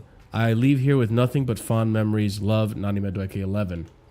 And then to add banter, Wesley Fofana came on Instagram and commented on the post and said, "See you on the field, protect your ankles, we are enemies now, all the best, my brother." I think that's great. But dude, imagine if you were on the pitch though. You've never been on the pitch, so like you'd be fine to say true. That's also a factor. Madueke should have commented back with that. He should clap back with that. Should he? Should he have? Actually, no. Maybe he should have. That's a burn bridge, bro. Bro, he's already getting criticism for this, which is ridiculous. The last 3 years or so, the last 3 or so years, bros, people who don't touch grass are getting on him because he doesn't remember the exact amount of time he's been at the club. Who cares? Who literally cares? Like, people have lives, bro. It's literally like I can scroll down. Like, wait, I'll see. I want to thank you for the last 3 or so years. Like, he doesn't need to put the 3 or so kill you there. He thinks he cares and he's got like. Okay, yeah. I bet it's worse on Instagram as well. Like if you look on the comments there, it's okay. Like, whatever. why does it matter to people anyway? Like if he can't. He's never a serious person. Like, this is ridiculous, bro. Like, last 3 or so years, rubbish. This boy will never change. This is why he refused. It's so stupid. It's such armchair psychology, and it's like, yo, shut up. The guy's gone. Like, let it be. Like. I think he's a great personality. I love the person. I love like Noni Madueke as a person. I think he's hilarious. But you know, like I said on my tweet, I wish him the best, just not at Arsenal. That's it. Like, let it be. Like, it's not like he snaked us. And I don't know how he's not wrong. That's the one thing I should add. He's actually not wrong, and he actually just confirmed that January transfer window that we had, where we got Enzo and all these other players, like. It was like a big shift in how we were going to sign players, because there was like a mix of players for the project, a mix of players that were just big prospects and big name signings. Like, or actually, they weren't really big name signings, but big prospects. So once the directors were settled in and Christopher Ravel left the whole shindig, things definitely took a turn. And Noni was unfortunately a stray that was caught in that. So he did come at a time where we didn't necessarily have the whole Joe Shields idea under our belt. And now that we do, we're going towards that direction. He's not wrong. And I think that was smart of his dad to probably think that. It's probably smart of him to notice that. And listen, I don't think Arsenal was the best move for his career, but hey, if it means he stays in London, doesn't have to go to Tottenham, probably is better than West Ham and Crystal Palace, then yeah, I don't know. I'm not going to judge him too much for leaving Chelsea. I think his time at Chelsea was cooked. Did you see they already made a song for him? I think I saw his best mate Saka, right? That song? Yeah, that made me want to perish. I'm not going to lie, man. I really hate them. They're so cringe, man. I can't stand them. They really are so cringe, bro. As much as I hate our fan base, I truly despise our fan base. The one thing I will say, at least we're not cringe. We just hate each other straight up, right? We just fight each other, right? We say that to our faces. The lot up north, they kill me, bro. I'm not gonna lie. If man. you remember, like like Arsenal Yeah, is for is sure, for sure. zesty, bro. peak Arsenal, like the fan base, like I remember one point, like in the stadium, they was literally fighting each other, swinging fists and shit. I forgot the reason why they was doing it, but yeah, there was a few fans fighting each other, and it was on TV. Bro, like Funny, Arsenal fans are so unbelievable, bro. Like they would probably somehow catch, like they would probably get homophobic slurs thrown at them in a gay bar. Like that's the extent to which these brothers are like in love with each other and their players. It is so. He just joined. He'd said on interview, we're the biggest club in London, and these boys are like, Saka's his best mate. Let's make a song. He hates the Chelsea. He got kicked out of our club. Do you remember what Sterling said when Yeah. he joined Arsenal? Oh You my remember God. Marshall? How can I forget, dude? It's right here. There, I'll pull it up. I'll pull it up. You want to see the Hey. very best of me or something? Yeah, there we go. Yeah. We'll never What forget happened? Sterling. Yeah. No, obviously, like Words are just it's- words. Yeah. Words are just words. It's all about actions on the pitch, obviously. But yeah. You're muted, by the way, Ahmed. I don't know if you're talking to us, but hey, any thoughts? Talking to you. Yeah, listen, you know, the problem is, man, and I'm just going to keep it very honest with you. I just don't care. That's just the problem. I don't really care about this, all this stuff. You know, I've taken this sabbatical from football. This is my first time hearing any news about Chelsea. I mean, Yeah, just, he's been in the mud. He's been drinking his pain away since Noni left. Another not failed really. nation. It's not even just about Noni, it's about all Chelsea stuff. Like, Yeah. you got to take a break, man. This is what I mean when people don't take a break from, like, the game. You know what I mean? Okay, I It see my consumes man. you. My man, he throwing shots at pies. I see it. I see Yeah, it. I I mean, was see just the about game. to say. You I know, see the but game. I see not the even- game. Okay. It's Yo, not pies. even- If you want to block another one, the Bridge Nation 258 on Twitter. No, man. It's not even like that, bro. It's No, not even Ahmed, like I get what You you're saying. guys I'm come taking the together. piss. Ahmed, I'm taking No, the piss. because I the know. problem is, like, this is what happens. Like, I call this, like, you know, you can't let the game consume you. That's why I always say, you can't let This it is true. consume you, right? Because the moment it consumes you, bro, you be saying the craziest stuff ever, man, right? And that's the problem. That's why you have to take a break, take a step back, or just enjoy it for what it is. You know what I mean? I always say this, man. It's like with wrestling sometimes, bro. Like, sometimes these guys, man, just enjoy what you're watching. Chill out, bro. You don't have to like it, but, like, at least see where it's going. However, Ahmed, the world wants to know what game is currently consuming you on stream. There is no game to see right now. I'm just been downloading a few games. I'm literally downloading a few games. I'm playing Octopath Traveler 2 right now. What the And, hell is that? see, Huh? you know, it's a RPG game. That's what I'm doing right now. Octopath. Oh, Oh my okay. God, I played that. It's a great game, bro. Number 2. though. Octopad. Octopath. I don't think I've Octopath heard Traveler. of it. Yeah, I'd have to Octopath look at it. I Traveler. have to look at It's it. a very cozy game, bro. It's a very cozy game. I'm also, Cozy. I've never also heard of playing games some. called Like, cozy. No, because I play it on my Switch. You know, it's nice, bro. I'm telling you, All right, fair enough. it's not a bad Fair game. enough. Bro. I was actually low key curious. But it's Um, it's like a what's it called? I forgot what it's called, bro. It's like a Final Fantasy, but the old ones. Like that's the gameplay. Oh, tactical RPG Yeah, it's tactical RPG. Yeah, but with good story. or turn-based RPG. I don't know. Turn I don't based. know. Yeah. Yeah. Okay. Well, let's actually get into the nitty gritty, right? Let's get into the bread and butter of this window, which is we need outgoings. We need to basically. It's time to go. We need to get some of these players hooked. All right. So let's go over a little bit of a segment that I like to call the Outgoings Round Up. There's always a roundup somewhere. But let's go over some of these outgoings. And I'm going to start off with a player that actually might not be an outgoing. So to get this one out of the way, right? Because I don't have an actual segment on him. I just wanted to put this in there. Chalobah. So Matt Law reporting that... Are we talking about outgoings in this, man? I'm making the exception, Chris. I just said this. So there's definitely still some interest from Napoli and Trevor Chalobah. I still think that there might be bids that make Chelsea think about it, but it is a lot different than previously. They're certainly not putting him around. They're certainly not saying he's for sale. They're certainly not encouraging bids. So essentially, that being said, if a deal does come for Chalobah, they will entertain it. But unlike last time, they're not going to force the player to leave. They're not going to tell the player, find a club, you're isolated, yada, yada. I think maybe they learned from the criticism they got last time. I think maybe they also realized the player does have some value, and he actually has improved. And I've even have to correct myself on this. I think Chalobah has improved since the last time I spoke to him. And listen, time will tell if I'm correct in my assessment on that. But it does look like Chalobah has improved since the last 3 seasons, and he's a lot more reliable of a center back than I had given him credit for prior to him coming back to Chelsea from Crystal Palace.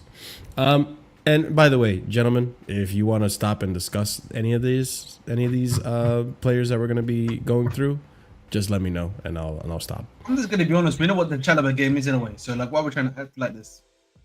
You know the Chalobah game? I just needed to clarify. Chalobah game is that they went too hard in the paint, and that literally brutally destroyed any value he had, and that led to earlier Crystal Palace loan. Now they're trying to go the opposite method, and they're hoping something turns out because of it. He's a solid player. It's not even about if it's not solid or not, in my personal opinion. I'm just saying the way they're just trying to move him on now, essentially, is the opposite of what others did before. Keep him. They're playing a nonchalant game, is what you're saying? That's it, man. Yeah. Okay. This is the same thing they did with Madueke. Look at this now. They did it with Madueke. In our scene, obviously, you're going to speak about it probably just in a little way in the arguments. Jackson now is another one they're doing it now with. Yeah. Right? And Nkunku, unironically, is the only one that I've seen. There's no nonchalant gimmick. They're not saying they want him out necessarily, and they're not saying they want him in necessarily. He's the one that's in neutral. He's in that neutral ground. All right. And Nkunku and Cookie and Clunk and cooked. and Cook.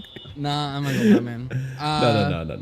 No. Shout out Chalobah, bro. He's actually had to step up. So I understand this change in strategy. I think even at Crystal Palace he wasn't bad, to be honest. So I don't know. Could he leave? Maybe. If there's a certain bid, for sure. But like, how old is he? Like 24, 25? Not that old. I do not know. No, because he came on the scene early. No, I don't think he's that old, bro. No. I think he's relatively. I think he's 24, to be honest. Let me look this up real quick. I wouldn't count for less than 40. Age. Oh Jesus fuck, dude! What? He's 26. Yeah. Okay. I thought 25 maybe, but. Damn, I had no idea. He's been for a while. He's fucking old as shit. As he just turned 26, though. He's an unk, bro. Yo, he's becoming an unk. he's getting there. As that hairline recedes more and more, he's gonna be just like 26. He turned 26 like 15 days ago or whatever. Oh man, yeah, we'll definitely see. Nah, he's a great. He'd be a great squad player. Big up Chelsea Fan TV. Big up. It was great going on Chelsea Fan TV after what game was it? It wasn't Palmeiras. No, it was Palmeiras. It was after the Palmeiras game. What? Yeah, after the Palmeiras game, I spoke with oh my god, why am I blanking out on his name right now? Is he the one who liked Pochettino? Alex. Yeah, it was big up meeting Alex. Wait, was he after at the game? Yeah, he was. Oh, he was. He just couldn't stay for the semi and the whole tournament. Final. Yeah. But he was there for group stages and quarters. So big up Alex, and big up to everyone. Go and check out those Club World Cup post match reactions because they're great. They're great. But yeah, continuing on. So Chalobah likely to stay. They're not going to push the move. But if a proposition does come, they won't. Don't be surprised if Chelsea do sell. But yeah, let's continue on. So in terms of the plan, right? Chelsea want to keep going on the market. But my understanding is Chelsea are currently discussing several options for new attackers. This is because there is a concrete possibility that Nicolas Jackson and Christopher Nkunku leave this summer. Then Chelsea are discussing one more center back internally. It's time for Chelsea now to focus on some outgoings. For example, Renato Veiga has interest from Bayern and other clubs. Chelsea really like Xavi Simons, but focus on outgoings at the moment. We'll talk about Xavi Simons. So this one actually came out today. I was surprised about it.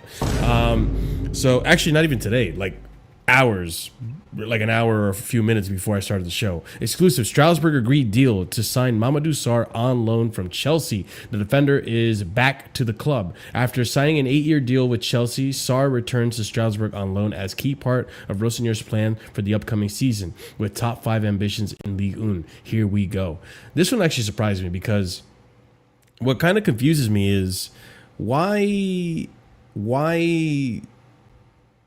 because we bought him from Strasbourg. Or did we loan him back? Like, I'm pretty sure we bought him from Strasbourg. He wasn't loaned out to Strasbourg. Like, Chelsea didn't buy him and then loan to Strasbourg.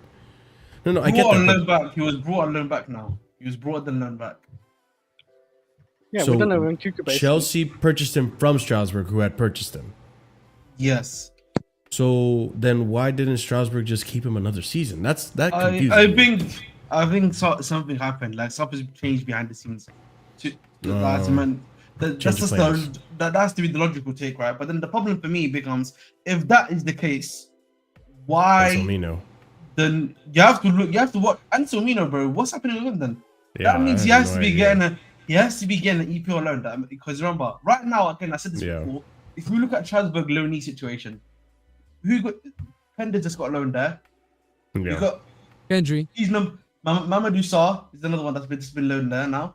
Kendry, and Mamadou Sarr. Those are the 3. Kendry's not even been loaned. Kendry hasn't been done yet. It's not been official, but that's what's supposed to be. So Pender hasn't been official yet, but it looks like it's gonna be official. So. No, that's been confirmed. Pender's been confirmed. Oh, it has. Okay. So the thing is, there's one more spot now for Strasbourg remaining. Now the problem becomes who do you because no, we got Quenda on loan technically, by the way, as well. Yeah, I know, that's a separate one. But this for Strasbourg specifically, you need one more guy there. Now, is it going to be Paez, or is there going to be a situation where you have to keep Paez and maybe some Anselmino there, right? So whatever's going to happen, whoever the next guy is, you have to think about an EPL loan at the very least, or another loan abroad that you have to keep a spot for them for, right? And then you've got another issue that you've got coming up right now, which is that you've now lost 4 loan spots and you only got 3 international loan spots left. People are not thinking about that, We've only got now 3 international spots left now. And again, if there's some players like a Sterling, maybe they can't move on. A Chilwell, they can't move on. Those guys are probably going to have to go out on loan, by the way. Or they'd be, if there's a international spot that they want to get done. So then how does that affect you? I never said this, JC. I never said I was saying Sanchez ole. But yeah, I don't know what the plan is. Obviously, none of us do. But this one didn't make sense to me because I'm like, why would we loan him back after we just bought him from Strasbourg? Like, why? That seems like a waste of a loan. You could have just waited another season, kept him at Strasbourg. Obviously, you dictate whether or not he goes to another club or not. I say that too, but there is nuances to it, right? Because it could have been like, okay, let's bring this player and Maresca, see how you feel about him. I think he's ready. And then Maresca sees that, you know what? I think he needs time. Let's send him out on a loan. And the easiest loan is, just put him back at Strasbourg. But that's just, I guess, in an ideal world, right? We would say, yeah, just keep him there. But it's not an ideal world. You got to see what the manager thinks once he's playing with the players that you have in your current squad. So now with Anselmino, that leads the question.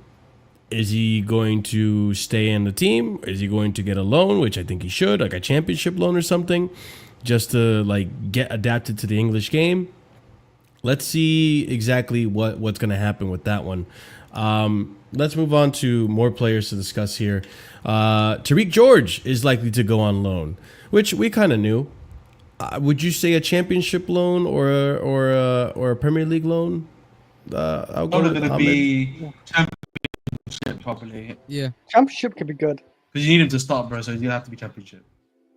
Yeah, you don't want to give him to a Premier League team and they don't really play him because they need to get the points or whatever. We did it. Remember Santos?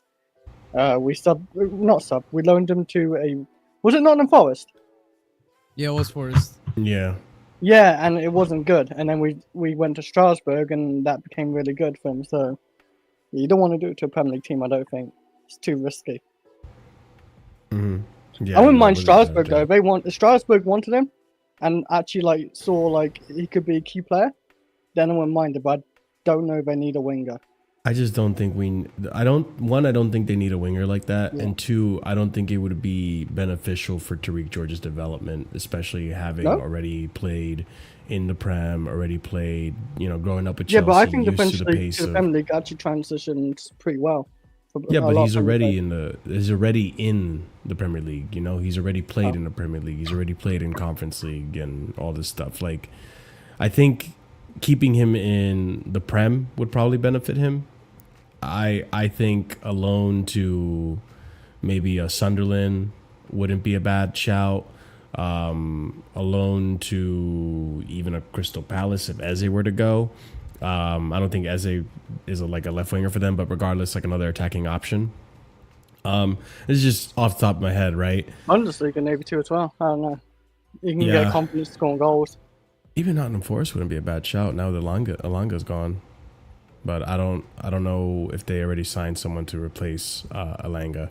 But there's a few options for him that I would prefer a domestic loan for him. Okay, continuing on from Tariq George is Ugochukwu. So Chelsea are not accepting loan proposals for Leslie Ugochukwu, as priority is a permanent sale. Valencia and more clubs interested, but Chelsea say no loan move. There are Premier League clubs also keen. Shame. We've talked about this a few times. It's a shame. I think there's a good player there that we could actually use in the squad. But yeah, let's just see how much a return on investment we can get out of this player. It's pretty hard for him to get in. Like, you got Lavia, Santos, Enzo, Caicedo. Like, those four players are like ahead of like him, I would say. Like, I think he'd be good for like maybe defensively, but like I feel like Lavia could be good for that anyway, like for a sub anyway, because I don't know if Lavia's gonna play every game in the Premier League like that. He would definitely start games, but like Lavia can shout games as well if he's on the bench, like even better. Isugo will not go to Strasbourg. Isugo is staying at Chelsea. It's pretty much solidified, especially considering how many minutes he got in Club World Cup. Same thing with Santos. I'd be shocked to see if they Isugo, that's another one as well. Leave. Yeah, I'll be really surprised, and I'll stand correct on it, and I'll give you credit, but I don't think he leaves. But yeah, Ugochukwu pretty much.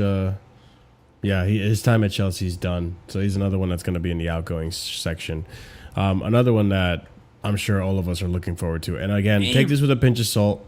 Right? It's the only source that we have in terms of progress on this. But Chelsea hope to sell Raheem Sterling for around £20 million. Wow. Recouping some of the £47.5 million they paid Manchester City 3 years ago for the player. This is going to be a tough one to move. It's going to be a very tough one to move, ladies and gents, just because the wages are over 300K a week. Yeah, he's our highest earner. He's our highest earner. Right now. Which remember the wages Raheem Sterling is on, because we're going to bring that back in the next part that I'm going to talk about. But any thoughts on Raheem Sterling, guys, or should we move on to the other? Not seen the best of him, Marshall. There's nothing to say about Sterling, because the problem with him is that we need him out, and right now it's looking like it's game over for us. For us? Yeah, this one for us, because I don't think we can. We're gonna really struggle to move this guy, and I don't think he's gonna want to force it. Starting lineup, I think he's going to freeze out as well. I think with Sterling, I don't think. I'm pretty sure he's accepted that he doesn't have a place in the England national team anymore. And so at this point for him, he doesn't want to leave England. Why would he cut his wages? Just live out the rest of your wages at Chelsea and whatever. I don't think he's going to look for the move. I don't think he cares about his career like that now. I think he's all right with. He cares about England playing international no more. I don't think he cares anymore. I genuinely don't. Also, like, look at the competition you have: Palmer, Foden, Saka. I mean, even to an extent, this is kind of a cooked take, but like, yeah, even to an extent, Rashford. I just had a feeling you was gonna say him. Yeah, like. I mean, he moved to Barcelona, right? Or Gordon. Like the competition to get in as a winger in this team is steep. Now I do know Tuchel does like his experienced players, but I just don't think it's gonna happen with Sterling. I really don't, especially because he barely played any minutes in Arsenal. So I think he's gonna be chilling on those wages. I don't think he's like prioritizing a move out of Chelsea. I think he wants to keep those wages, so he'll chill. I don't think he really cares. I'll be so real with you. Chilwell, on the other hand, he probably does still care because I think he can. Like I think he probably believes himself that he can make it into the squad. Who knows, Chris? Who knows? And he's done a lot of money at Chelsea too, by the way. 250, I think. Yeah, not as much as Sterling though, but yeah. But for a left back, right, who's walked yeah, for left back for sure. Like, yeah, who's just done like as like top level, he's getting good money for like a fullback like that. Yeah. Wingers, attackers tend to get more money in general, but yeah, like still a lot of money for Sterling, but they just generally do get paid more money. Yeah, but yeah, we're kind of cooked with Sterling, unfortunately. But let's continue on to the next player on this list, Carney. Matt Law saying, "I'm told at the moment Borussia Dortmund just can't and won't meet the asking price for Carney Chukwuemeka." So that's stuck a little bit. Which, again, unfortunate. It's just money that we can't. How much are we asking? I think 40. Oh yeah, they're not paying that. Which is unreal because like. It's not like it's a bad price for the player. Like genuinely, I think that's a really good price for Carney. I mean, we just think paid what doesn't help him. Games, roughly. Yeah, but that yeah. They get money. It's just they don't like spending it. They always get money for signings like Sancho, Dembele, Gittins to Chelsea just now. Like there's other players who I'm just probably forgetting right now, but like even to like buy Nicolas Lewandowski and all that. They sell players, but they don't like spending it for whatever reason. Yeah, it's really annoying because I think this player is actually worth that. And what doesn't help him obviously is his injury record. But can I be honest? Yeah, you never. Yeah, I hope you're honest. This is Borussia Dortmund. You're never gonna get 40 M's for him. You're not even gonna get 40 M's from him in the league, right? Or anywhere in and around that. Realistically, you're gonna only make 20 million from him. That's the reality of the situation. He's probably he doesn't know he can't get 30 from him. Realistically, he's a 20 to 25 million pound player right now because he's just a potential player right now. That's all he is, with all due respect. And it's so not for me, worth a bit of money still. If we got potential and no, because the problem look at Garnacho as well. Potential. The problem for me is that he's had like basically 2 seasons out due to injury. Even this season, he's been out quite a bit due to injury as well. And so, if we're being objective about Chukwuemeka, you're basing the potential on him being fit. So right now, for me, bro, if you really want to sell him, just sell him for 20-25 million. You're gonna make profit either way. So I don't understand why we're not moving just to get him off the book for 20-25 million. I'll sell him 25 still. For me, 20-25 million. You make sure you have a good sell-on fee there. And then Bob's your uncle. Yeah. Any other thoughts on Carney before we move on to the other players? Bob is not my uncle. My comment on that. All right, fair enough. Continuing on. This is a player I forgot about. I ain't gonna lie to you. Breaking. Red Bull Leipzig and Stuttgart have both expressed interest in Chelsea. How do you feel about Berger? Like, he was your hero. You overblow. Like, what my I'm next saying Diego about Costa. Broja. My baby like, Diego Costa. That's literally not what I said. Nah, you are the worst. You are like the he worst, scored that one goal. It was against Everton or something. You was hooked. Before the injury, the player looked like he had good potential, and then everything changed when the injury nation attacked. Which this guy help for sure. I never blew out his ACL. Then had Was that an avatar reference? I just thought that. Yeah, that's what you call it, my friend. A man of culture. And unfortunately, Armando Broja is a man of injuries. That is just, I feel bad for the guy because the one injury that basically ended his season at Chelsea, which was behind the doors friendly, I believe. Horrible that it happened after the World Cup. And then again, the loan to Fulham didn't work out, or what was it? No, it was the loan to Everton. The loan to Fulham, which was the first loan, didn't work out because He just didn't play because the other player was scoring goals. Did he always Muniz, I have a believe. Yes, and no, actually no, he didn't. I can't remember what And it didn't work out because he just didn't get playtime. We put a stupid clause on there about if he gets X amount of minutes, they have to buy him. Yeah. And then the next season after that, Everton, he got another bad injury that he was out for. So yeah, it's just really been unlucky for the player. Hopefully, and this is coming from the Athletic. Stuttgart and Leipzig pull the trigger. We sell him at a reasonable price, and we move on from the player. Any thoughts on that one, or should we move on? All right, cool. We'll move on. Continuing on. Hey, Alfie Gilchrist. There we go. Proper Chelsea. So Alfie Gurka is set to leave Chelsea this summer with multiple championship clubs interested. I thought he was gone already, to be honest. Saudi clubs have also made an approach with Gilchrist. Saudi club, that's crazy.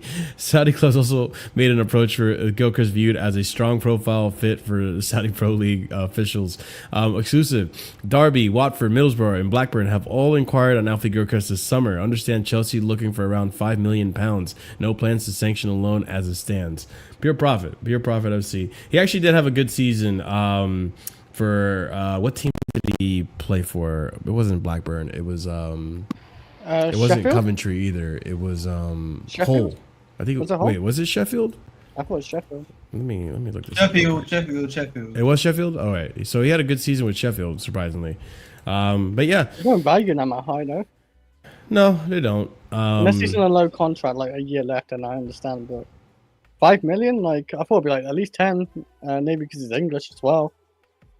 But yeah, I don't know. But yeah, it's pure profit. I think we can move on to the next one. João Felix. João Felix. Here's one that people love.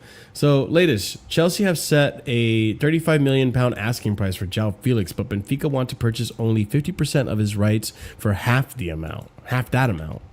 João Felix is keen on a return to Benfica, though they are not the only club showing interest. His wages at Chelsea are lower than widely assumed, making a potential move more feasible for several clubs.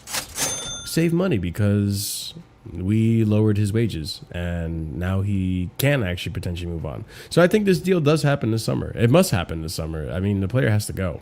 But less than, what was the price here? Less than 35 Benfica, come on now.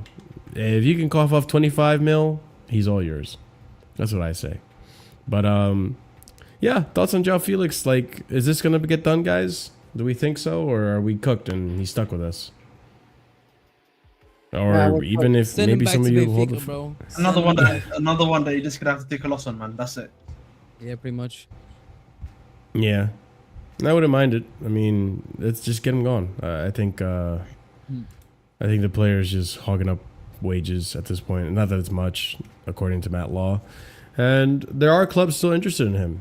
He just doesn't cook where he goes. Like, didn't cook at Milan, didn't cook at Barcelona, didn't really cook at Chelsea. So those of you guys out there that are still a fan of this player, please, hold that and let go, because sometimes big profile players aren't as good as you think they are. So yeah, he wasn't a big profile player. He was like, yeah, like well-named, like big name. Like he was obviously known, that's but a like big profile player. That's what I mean. I would say like for striker wise, he was like striker first, like Osherman's like or even Gyökeres, like how many goals he scored. Like this guy didn't really score a lot of goals, so. But he's not a striker. He's so like a striker. No, he's not. It says 10 striker. What is he then? He's played He before played he came to. He played striker for Atletico Madrid. No, he didn't. Yes, he did. He was the second striker. Maybe one game, but he was as a cam, and he was a left winger for most of his time at Atletico Madrid played like a 4-4-2, and he was like the second striker. Brother, he was a left winger for them for 90% of the time he was there. He played left wing, but he definitely played strike. Yeah, but not enough for me to say he's a striker. Not one game. But okay. You're stretching on that one. You're stretching on calling him a striker. He's the striker / like 10 winger. Like, yeah, he does. It's like João Pedro, but worse. He played as striker in Benfica? Is that true? I'm pretty sure. What the Like, fuck? He does play strike. It's just, I I know mean- he doesn't. I know he doesn't score a lot of goals, Marshall, but he definitely does play strike. He's like a A second striker. Yes, but like it's not like the main striker. I'm just saying like Okay. I don't know, Well, big big player. Like I don't know, it's a bit of a stretch. He's not really done much in his career, like Osherman or even. I mean, he Gyökeres. was a big name. No, he's just. Like, I let's don't know be what. I real. don't know what it is with him. I don't know what it is with him, but like he's just well known and marketable and just like stuff like that. I don't know what it is. Maybe it's his looks, because his football ability is just. He's a comps merchant as well, like a bit. No, I want him gone, but My I didn't point want him- being, I didn't he's want a him big to name begin with. player. And when I say big name player, most of the times what I mean is just a player that everyone knows. That's Yeah. honestly what it is. Like that's what categorizes you as a big name player at this point. So yeah, Felix. And to end this segment, I'll play this one. There you go. It's time to go!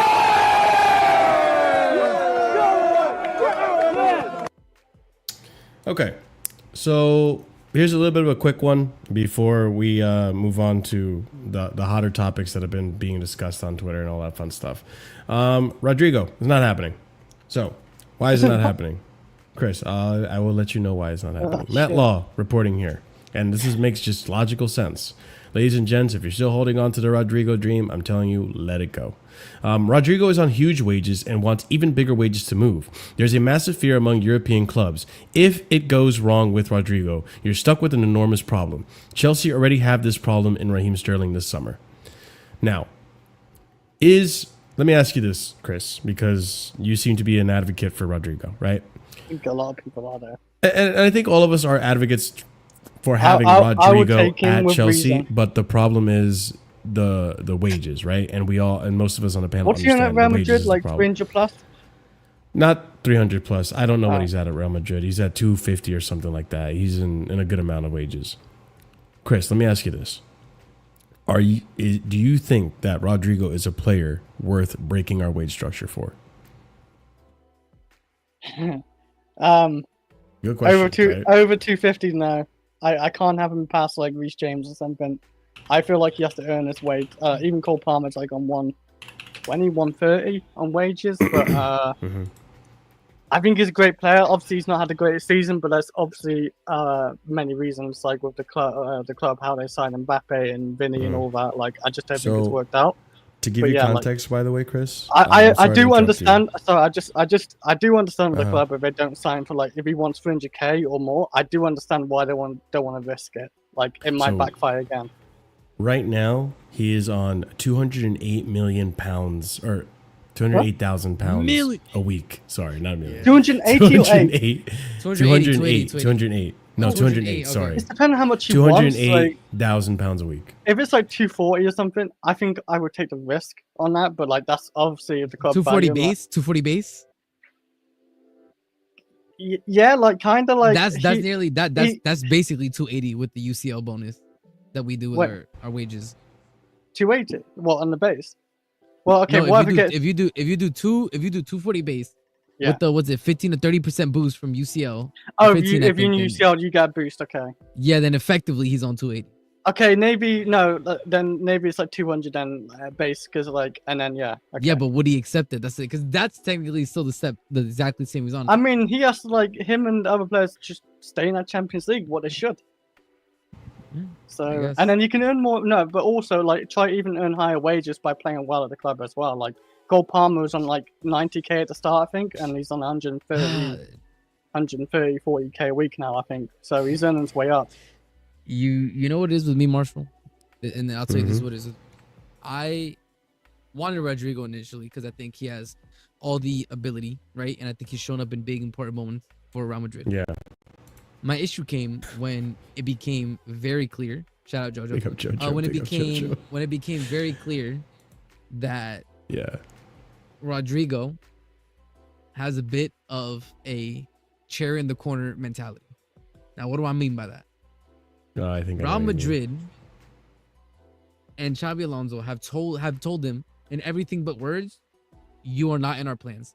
We want you out of this club. Please leave. And you see his dad saying, over my dead body is my son going to leave Real Madrid.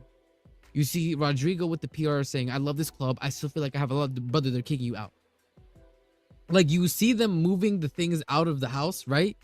Like, you know, your wife's packing up your clothes in the suitcases, brother. And he's like, no, I still got one more in me. Give it up. Oh, yo. Give it up. There with the Griggs. The Griggs. Like, but that's how I feel about it. Because because everybody said, oh, he needs to be the man on the team, right? He needs to be the main man in a bigger team so he can solidify himself. Does he have the mentality to do that? Does he have the mentality to do that? Because when I'm looking at the fact that the club has basically told him, like I said, in everything but words, we want you to leave. You are no longer in our plans, right? Yeah. And you're still out here, like, you know, like a broken-hearted ex. Be like, no, please, don't do this. Think about it. Everything, like, give it up, bro. Like, that mentality as a player is shocking. Even Noni Madueke could read the writing on the wall. Yeah, that's very true. That is very true. He read the writing on the wall. He's like, okay, fine. You guys want to kick me out? Find me another spot then. And then this guy is acting like this. I have no issue with him ability-wise. But now I'm questioning his mentality. Because that is not showing to me he has a mentality to be the main man on a team. He wants to continue being the side piece. He wants to be the booty call. I don't know if I can get behind that, bro. Especially if he wants over 250. You're smoking doink, bro. I don't know what to tell you. Only which is why I believe, by the way, that the Liverpool links make more sense because he's not the main man on that team. He's not going to be the guy. They have Salah, bro. Yeah, if Diaz goes, it makes more sense for him to go to Liverpool. And that's what I mean. I think Liverpool, he doesn't. If he comes here in this Chelsea team next to Cole Palmer, he's the guy. He'd be the guy.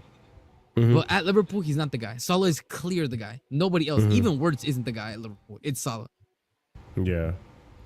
I mean, my 2 cents on this whole thing, right, is I rate Rodrygo as a player. I think he's a fantastic player.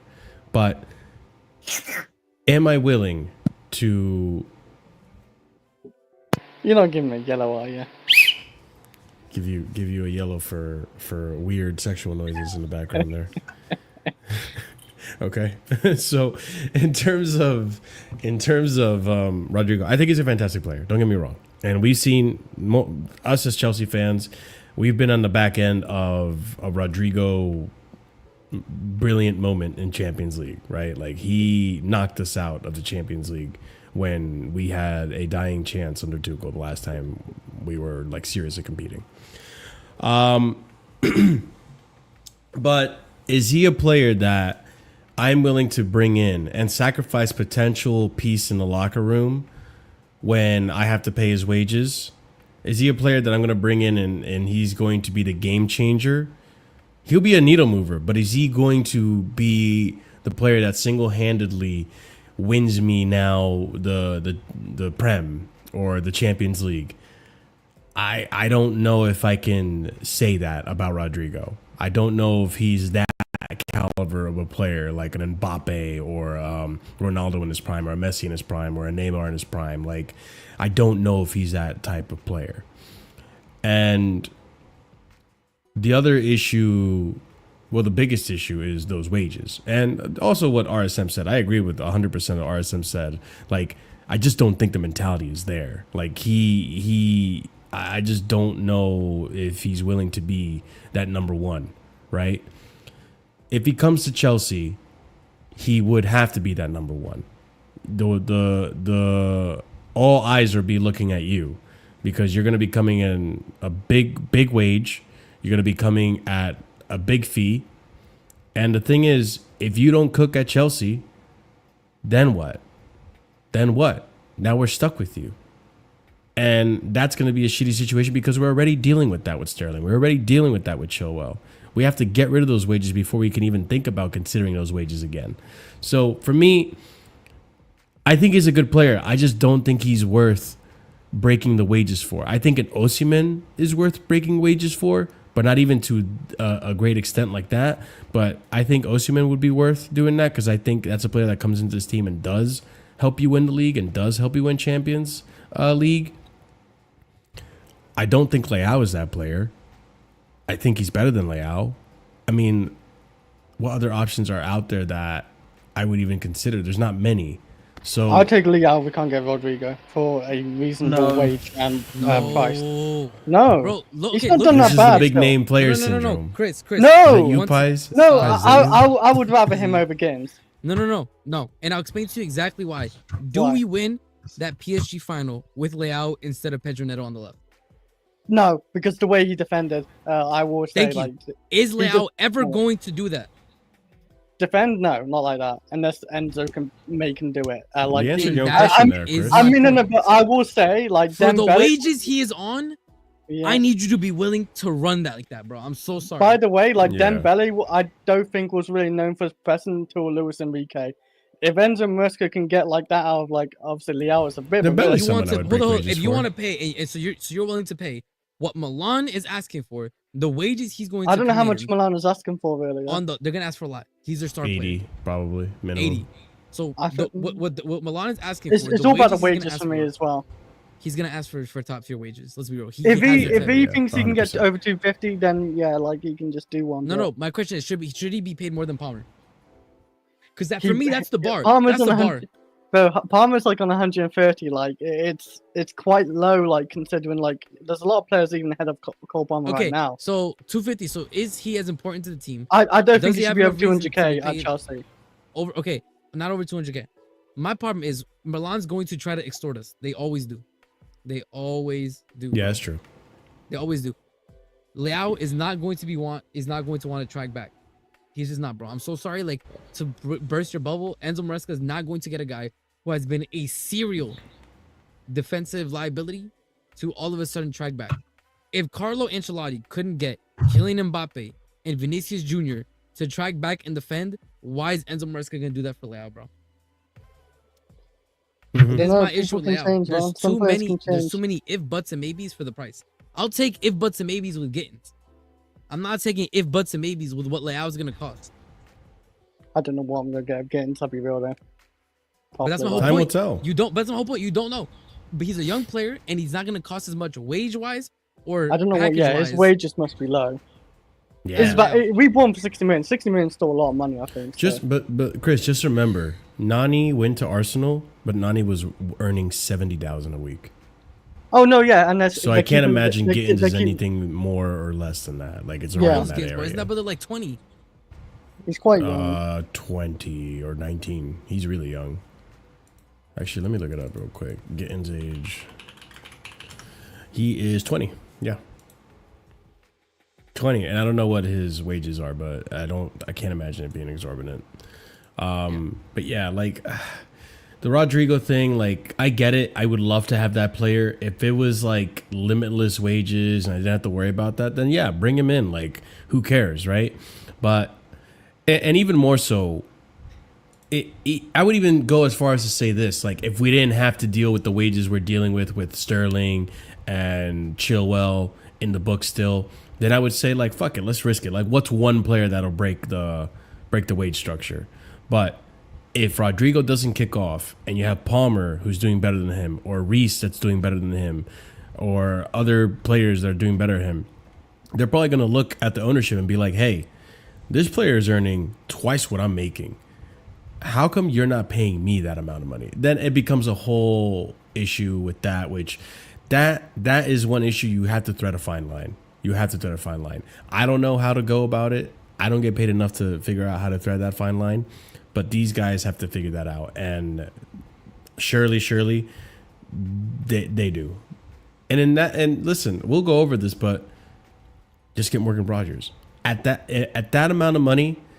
If you're willing to pay that amount, but you'll be having to have more manageable wages, then Morgan Rogers seems like a better option to me. On top of it, he's Prem proven. You know, I think Rodrygo's a better player than Morgan Rogers, but I think Morgan Rogers can be a better But you player know, than are him. we gonna have a Morgan Rogers section and Xavi Simons section or no? Yeah. We're coming up Because to it. So that's I'd love yeah. to get into that conversation. Yeah. Let's move on to Veiga then. Let's Oh, quickly actually, I'm do, sorry, um, Ahmed. Go ahead. Yeah, go ahead. This is before you go. There's nothing much to be said here. Rodrygo, at the end of the day, is too much of an expensive financial contract package for the club. It's as simple as that, really. Right? And we understand what this club's model is. Once you understand this club model is, Rodrygo does not fit the club's model. It's as simple as that. Yeah. No, and it's that simple. Like, obviously, people are gonna have their opinions against the model. Oh, fuck the model, or you should be able to bend the model for a player like Rodrygo. I think you should be able to bend the model for certain players, but I don't think Rodrygo is that player. I'm sorry. Like, Vinicius, yeah, I would have that argument. Mbappe, I'd have that argument too. Rodrygo is just not that player that every day, like, he's the star of Real Madrid. He's Real Madrid's savior. He has come clutch for Real Madrid in a few occasions, but is it enough for me to break the mold and be like, yeah, this is the star that we're gonna break the model for? I don't feel it, guys. So those of you still living on a dream for Rodrygo, sorry to burst your bubble, but it's probably not gonna happen. So okay, so let's move on to Veiga. Veiga has had some fresh links come up. I didn't want to put him in the part of the outgoing section because he's actually had a decent amount of links that we could actually talk about. So some news that happened around Veiga. Let's go ahead and bring this up. So Florian Plattenberg reporting here that Renato Veiga is on the short list for Atletico Madrid. There are more options, but Atletico are monitoring Veiga's situation. The 21-year-old versatile defender could leave Chelsea if a suitable offer arrives. Price valuation, 30 to 35 million euros.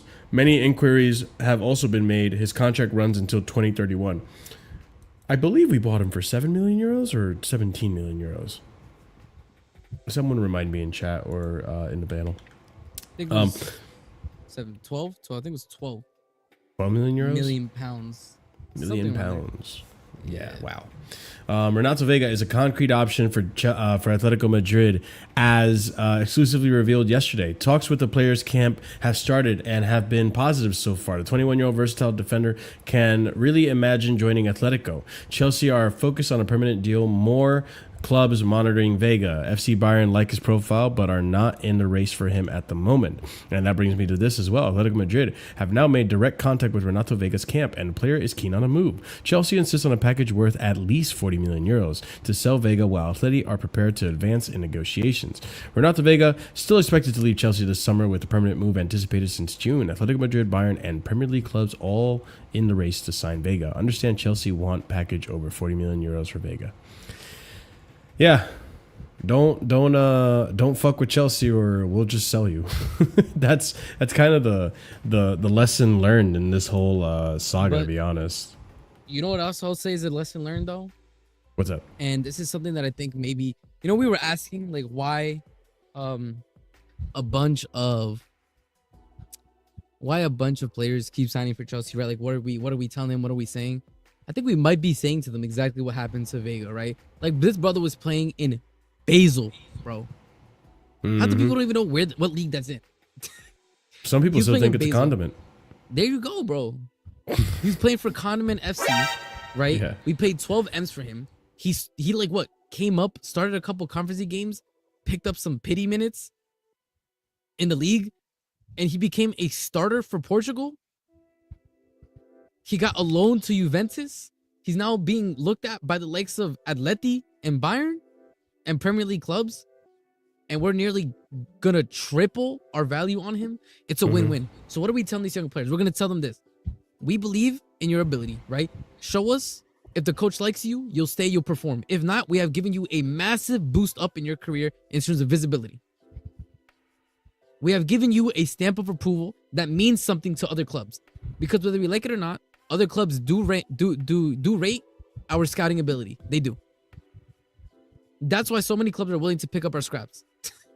This is exactly how it is.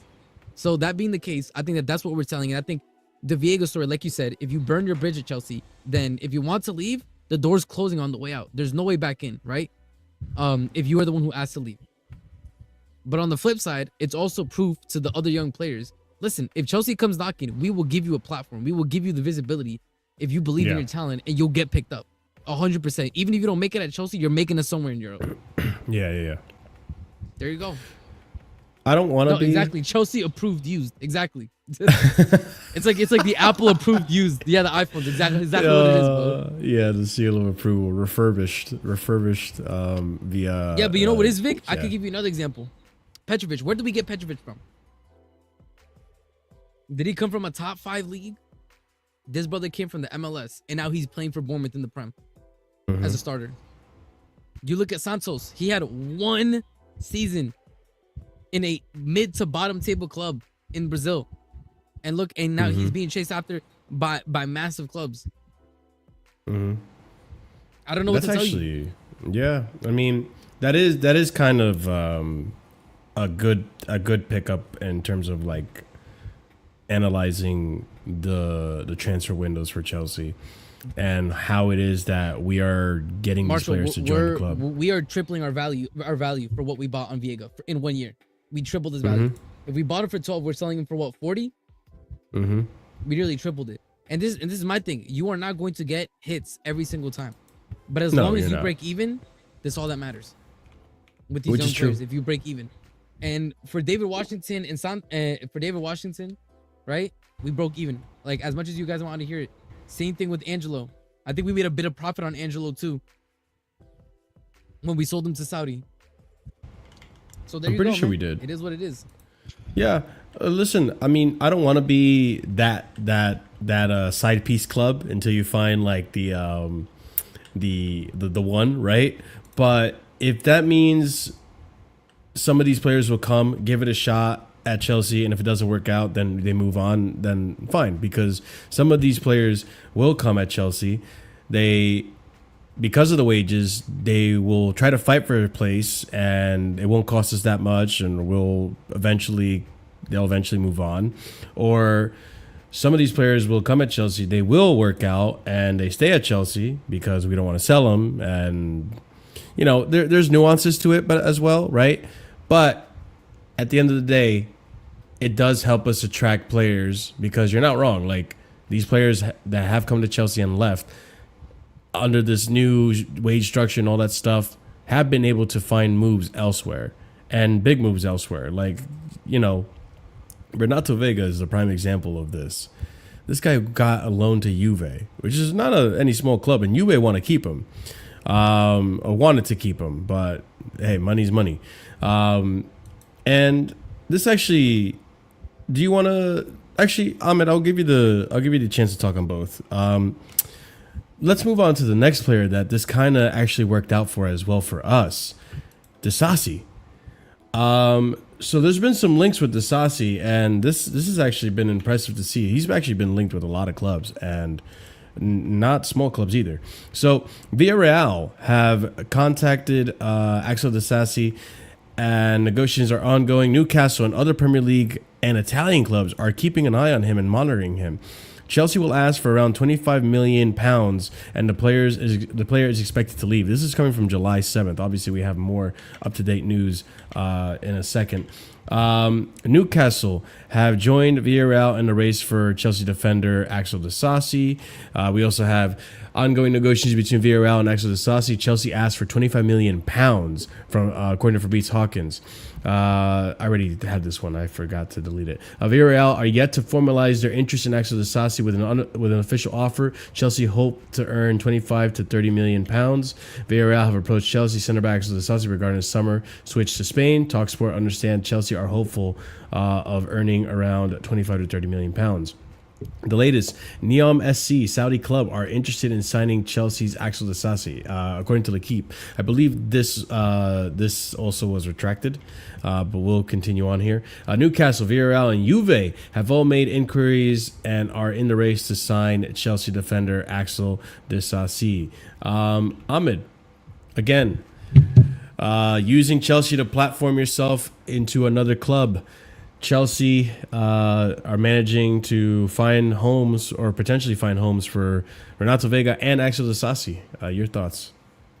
Yeah, but again, I said this before. I think, again, Disasi was never a Chelsea type player, but he was never a bad player. Does that make sense? Like, he was never necessarily a bad player. So at the end of the day, him being moved on is not that hard, because again, there's always going to be suitors available by a guy like Axel Disasi, for a guy of his age group, for a guy of his age group. So again, no surprises here that he's been able to be moved on effectively. Mm-hmm. So Yeah. again, Veiga again had good showings in the league, did quite well for himself at Serie A. So again, these guys, when you move them on, you can move these guys on effectively. It's just again about being able to make sure wherever they go, they do it well.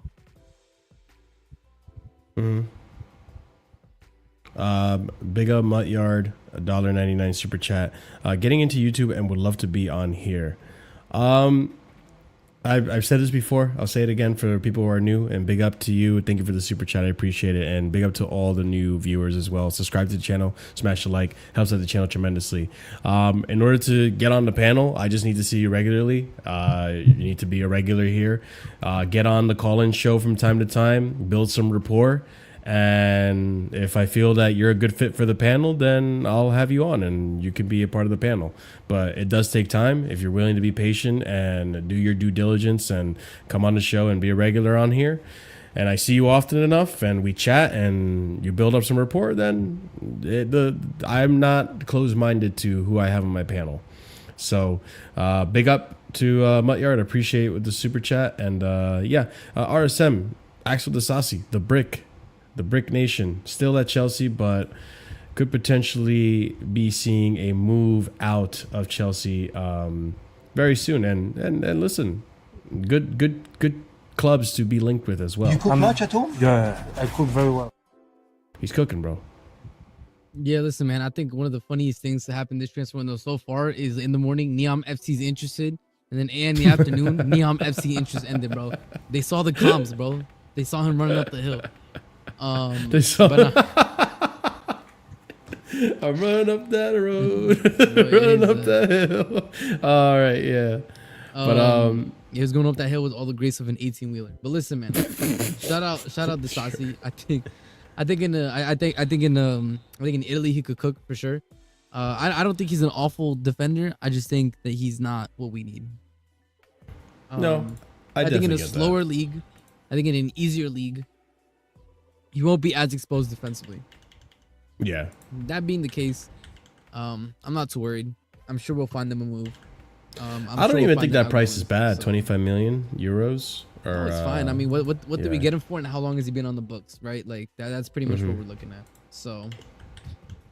No, I agree. But yeah, I hope Axel Disasi finds a home soon. I do wish him the best as well. I think he was a great personality in the locker room. He was Unk before Tosin showed up, even though he's not that old, but he was that guy. He's the hype man there with Bettinelli in the trenches.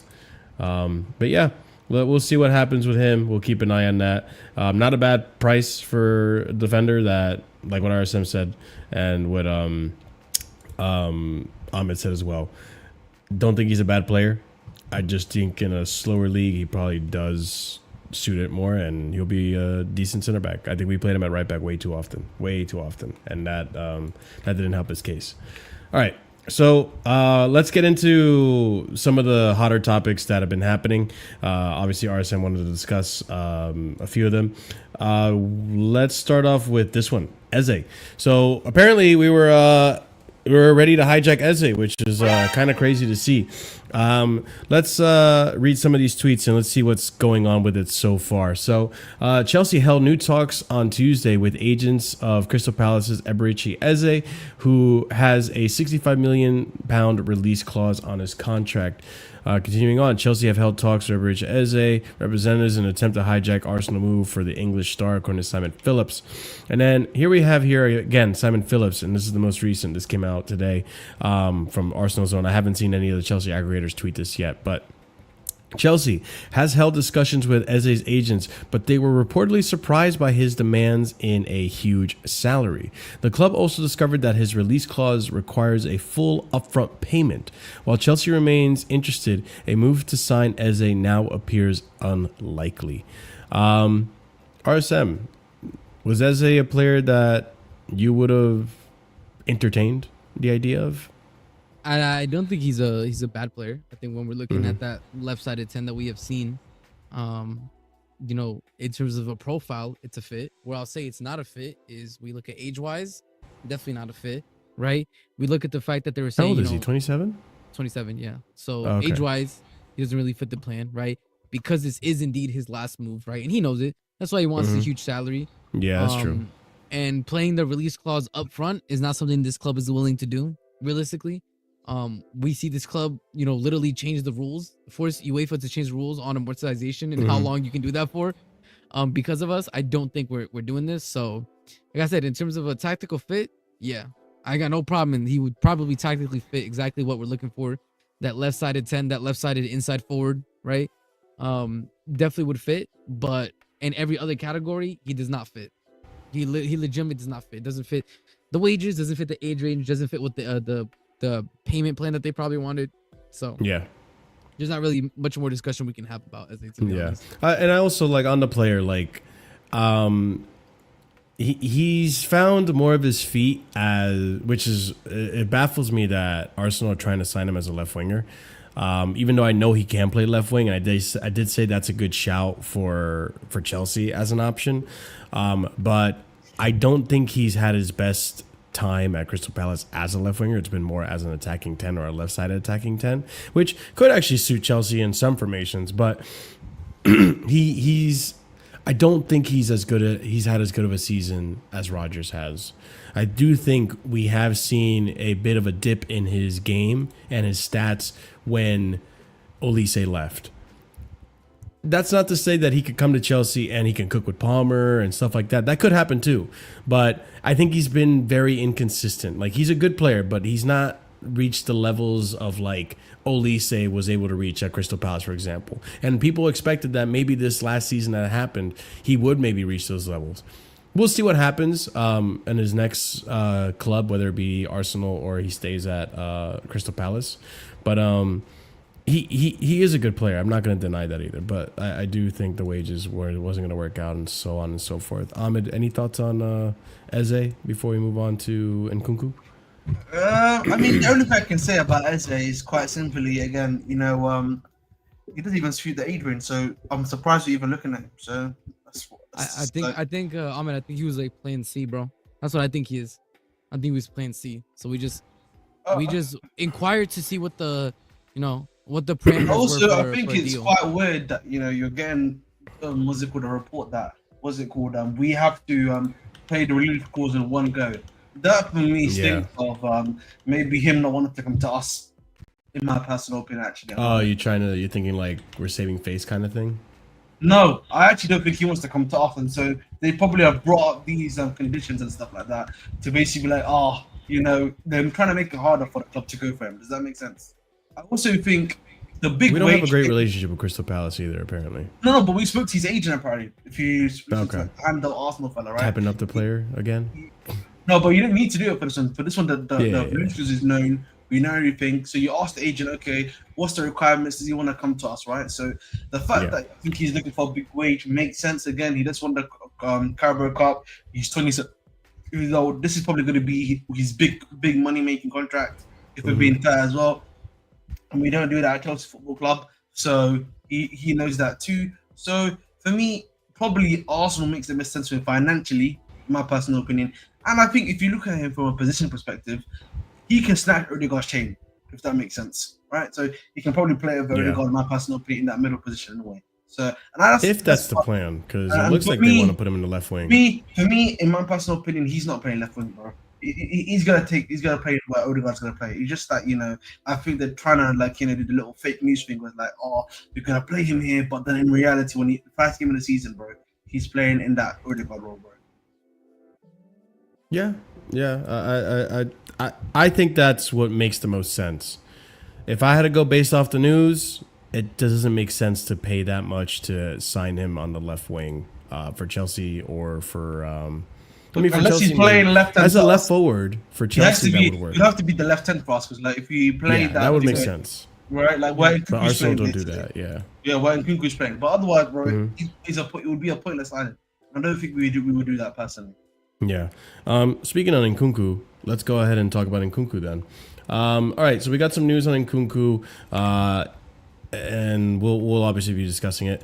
Here we go. So Christopher Nkunku is back on the radar for Bayern Munich. They are keen to bring him back to Germany this summer. Chelsea insists for a permanent sale, according to Simon Johnson. And this was reported July 8th, so a few weeks ago.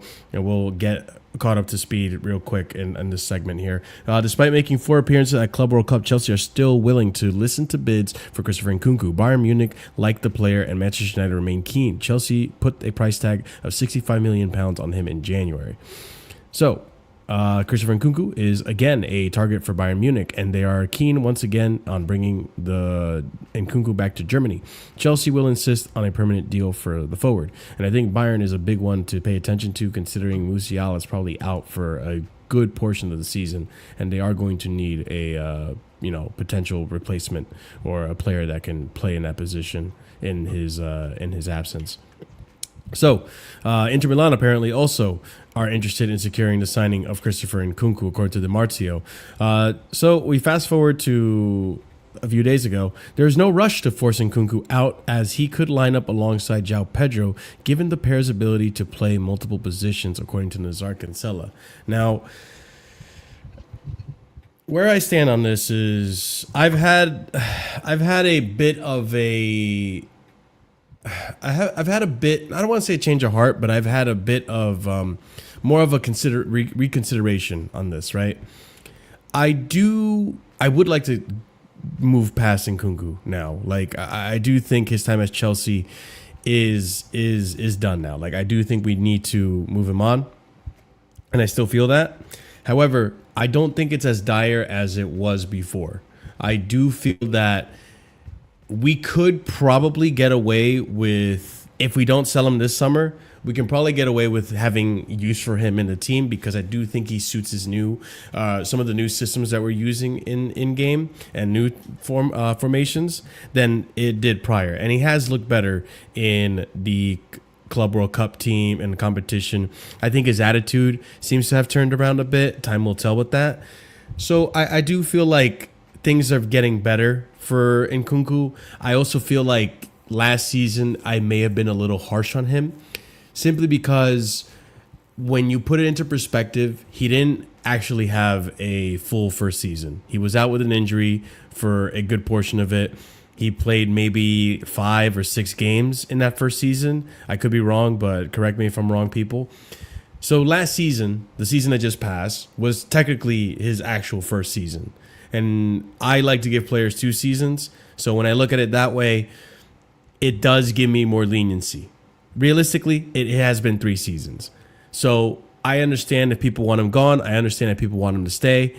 I'm kind of on the fence, leaning more towards, like, I do think we should move on for him, because I think we have a good 10 in Pedro, a versatile player in him.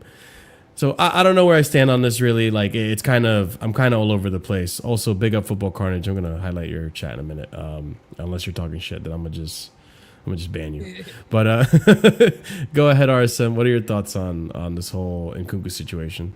Oh man, you know what, the Nkunku situation, I think I was very excited when he came to the club, right? I really hoped that he was gonna be like a marquee player for us, Bruh. and I think I already told him, bro, he broke. Like, go wait for a free transfer somewhere else, brother.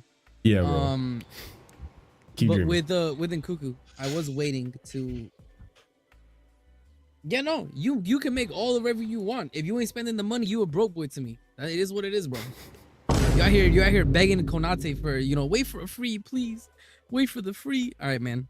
Go put some money down and then we'll talk. All right, man. Let's just talk there. Let's start there. How about that, yeah? She belongs to the streets. That's all I'm saying, bro. Nkunku is gonna stay at the club. That's my take. So that's it. Yeah, and you also said Jackson's thing. You also said, you said a lot of things, bro. No, I just genuinely think Nkunku was gonna stay at the club. I always said that Jackson was going to leave, but I had a little bit of a backtrack initially, but I've still maintained that Jackson was going to leave the club. So I think for me, Nkunku stays. I think the fees don't, the system changed. Nkunku works now in the team. You found a way to make him work in the team now too. Realistically, bro, you're not gonna get the money that you want for Nkunku right now, because all these clubs right now, where they're moving, if you've seen the way the market is moving right now, it's not been moving as fast as it usually is. Not many player teams are spending, right? So I think you're probably gonna keep him for another season where he can play for you effectively. Hmm. And honestly, I have to hold my hands up because I was critical of the fact that we even brought him in the Club World Cup squad, but it kind of turned out to be a really good move because even if the idea is to sell him, his value definitely went up after that Club World Cup run. His value definitely went up after the Club World Cup run. So, you know, playing him to sell him, hey, that theory is starting to really cook for Casually FC. I'm just saying. So, yeah. If he goes, he goes. If he...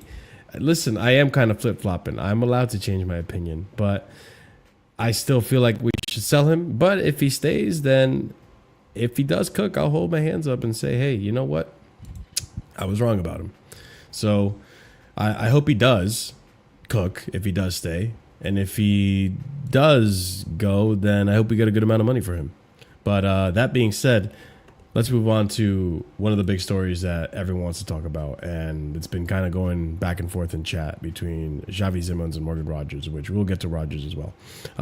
Let's start off with Xavi Simons. So first tweet that I have here is from a while ago, funny enough. So actually, this one actually, it kind of is from a while ago. So these links have been happening for a while now, and they're finally coming back. So I want to show you guys some of the links that have been happening since April, and then lead our way back to the recent links. So update, another attacker Chelsea has shown interest in the summer was Xavi Simons, according to Bobby Vincent. We've seen here also Fabrizio Romano, Give Me Sport, from way back in April, showing us here that Chelsea are one of 4 Premier League clubs, United, Arsenal, and Liverpool, monitoring Xavi Simons, who could be available for around £60 million this summer, which not a bad price for a player of this quality.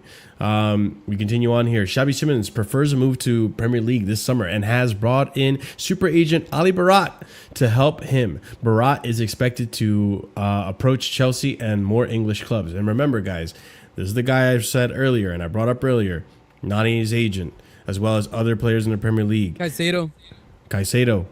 Ali Barat's been the guy that has brokered a lot of these deals for Chelsea. So, listen, I think we are in the driver's seat for this one. I'm not going to lie to you. Let's continue on. Update. Xavi Simons is a player Chelsea really like. They really appreciate his profile internally, and so he remains an option for Chelsea. Fabrizio Romano is saying here, Chelsea and Arsenal are among clubs attentive to Xavi Simons' situation. The Premier League is the most likely destination this summer, and the player is very tempted by this opportunity. Chelsea and Arsenal are in a race to sign Xavi Simons. Is it Simons or is it Simmons? No clue. Repeat that for me. Is it Simons or Simmons? Xavi Simons. Is it Simmons? I thought Simmons was 2 M's. All right, doesn't matter. He probably had terms. I think maybe Pies has missed the M. Everyone's missing the M, to be honest. Yeah. So, anyways, Xavi Simons as a potential replacement for Nkunku it's understood suitors are hoping to agree a fee of £56 million, which I don't think it's a bad price, people. I don't think it's a bad price at all. Simons is keen on a Premier League move. £56 million plus add-ons is understood to be wanted by Leipzig. He is Chelsea and Arsenal's radar. Yeah, so I think this is a solid player. He's a big name signing, if you want to call it that as well, for a pretty decent fee. We'll start off with you, RSM. What are your thoughts on a transfer for Xavi Simons? So this is what I'll say about Xavi Simons. And I'll be right back. I just got to get a glass of water, all right? Yeah, go ahead. So for me, when I look at Xavi Simons, right, I think there's pros and cons, right? So for me personally, like I said, I haven't really watched the player, so I can't really speak on the level of quality that he has. I will say, I think, obviously, I think his age falls into what the club would want. So I think he's a more realistic option than Eze. His wages are going to fall into it. His age does. I think Ali Barat is probably going to have some sort of influence as well in terms of getting him to Chelsea. I think another thing that has to be spoken about, right, is the price. I think £56 million is about what you get for. It is not a bad price for an attacking player, of his age, right? I don't think that that's out of pocket. I don't think that that's saying anything crazy. I think 56 M's is understandable. I think depending on the payment structure as well that RB Leipzig could ask for, it's doable. So I think there's a lot of positives. To speak on the negative, I think everybody has a bit of PTSD. Buying attackers not only from the Bundesliga but RB Leipzig, which I think is understandable. What I will say, at least for me personally, and this is where I wish like Marshall was here so we could bring it up, I think is very difficult for me because initially I was Team Rodgers, right? Rodgers #1. You feel me? But with what Aston Villa could potentially be asking for, right? I'm like, okay, if Villa's going to be asking for that much money for Rodgers, right? I need Rodgers to be the one of the guys. You feel me? I need him to hit the ground running. I need him to be a million things. For 56 million pounds, Xavi Simons, right? That's around what we are asking for. No, we got Gittins, right? So like I said, a young attacking player with potential, 56 is not a bad price, right? For Rodgers, if we're gonna get Rodgers for minimum, by the way, minimum 80 million pounds is what Aston Villa's like the beginning. That's a floor. Then I need Rodgers to hit the ground running, right? I need to see some insane games. I need to see some insane stats. Yeah. When I look at the games, for me personally, it hasn't been that bad, right? What position are we asking Rodgers to play? Potentially, right?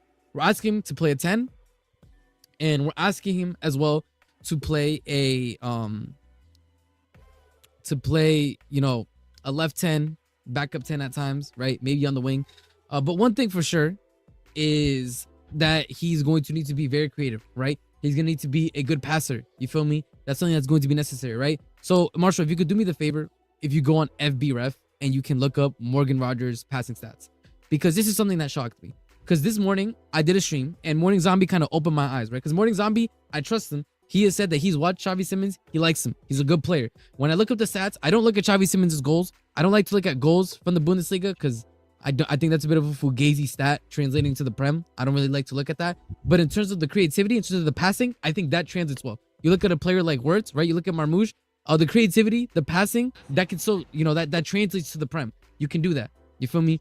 But then when you look at Morgan Rodgers' passing stats versus Xavi Simons' passing stats, it's very spooky, Marshall. Look at Morgan. And that's saying, for the price we're going to pay for Morgan Rodgers,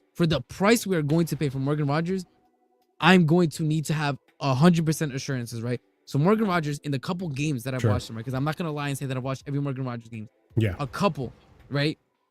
For the price that he's going for, I'm going to need the stats to look very nice, right? I'm going to need him to look intriguing. Bring up his passing stats, bro. On FBref. Before I actually do that, I might as well add this segment into it, right? Which is Rodgers' priority signing for Chelsea. Let me bring this up and then we'll get right into those FBref stats. So held on to this for almost a month now. Many top clubs are following Morgan Rodgers in case Aston Villa decide to open the door to a move. So a lot of people are interested, Chelsea included. Chelsea are big admirers of Aston Villa's Morgan Rodgers. There's clear interest that we have on Morgan Rodgers. And Matt Law, as of a few days ago, saying, I'm told people on the outside that if Aston Villa do go for Nicolas Jackson, it will immediately trigger a bid for Morgan Rodgers from Chelsea. Now, we'll talk about Jackson shortly. But Aston Villa are reportedly willing to do business if a fee of at least £80 million for Morgan Rodgers arrives their way as they look to put themselves in a stronger position PSR-wise, which is true. They are in a really shitty position for PSR. So it does make sense that they're going to ask for a decent fee for Morgan Rodgers because, one, they don't want to get rid of the player, and two, they need the money. So let's look at the FBref stats. So this is what oh, Jesus, fuck, that's not good. That's not good at all. Wow. I didn't. Make it a bit bigger so people can see. Make it a bit bigger. You know what I'm saying? No, it gets worse. Go up. You need to go to the full report, right? So scroll up. Okay. Right there. View complete scouting report. Click that. Now scroll down, right? Because it gives you more detailed on the passing stats. So it's already looking ugly. You feel me? It's already looking bad. Okay. No, scroll down. These are the standard. We need to go in depth down. Keep scrolling down. You'll see. Keep scrolling. Yep. Keep going down. Skip what are we looking at? Passing? Oh wow! This is what I'm looking at for my backup number 10. That's not good at all. I said this on my stream. Morgan Rodgers fans defend this because I like Morgan Rodgers. I thought that he was an upgrade, Prem proven, etc., right? But when I look Me at too. the stats, that's like, me personally, I like my eye test, but I always like to look at the stats to back it up, right? This is bad, bro. For a number 10, for our backup number 10, potential left 10, like, it's not even a great. It's not even 50th percentile. It's not even average. It's severely below average in every stat, bro. Wow. This is not pointing good. to a healthy number 10, especially for the way that we play with the, you know, with the short little intricate passes, quick 1-2 into the mid, bro. I don't like it, bro. Let me look at this. I mean, I think that's what people are looking at, right? Is his goal output, because he had scored some important goals for Aston Villa, but that's not gonna outweigh. You need to be well-rounded, man. Like, this has to also be somewhat green as well. Like, fuck me, dude. This is poor as shit. This is really poor. Now, it's like shockingly bad, bro.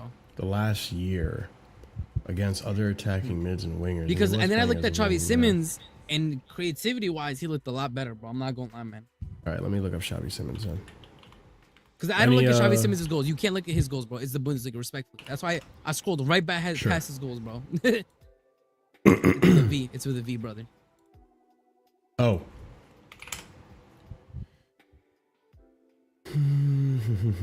Oh wow, that's a lot better. That looks a lot better. Go to the already. complete breakdown, and then go to the passing stats. Because like I said, if he's gonna be the backup 10 or left 10, I need to see good passing stats, right, brother? Wow. That's what I told him. I Holy wasn't shit. even asking Morgan Rogers to have this much green. I just needed to see some 50th percentile. But like, Yeah. compared to Rogers, it's a severe difference, bro. It's really bad. I mean, I don't even know if I would get Xavi in if Nkunku leaves. I would just get Xavi in general. We need another attacker. Yeah. So We need another left-sided attacker, bro. yeah, this seems like a no-brainer to me, to be honest.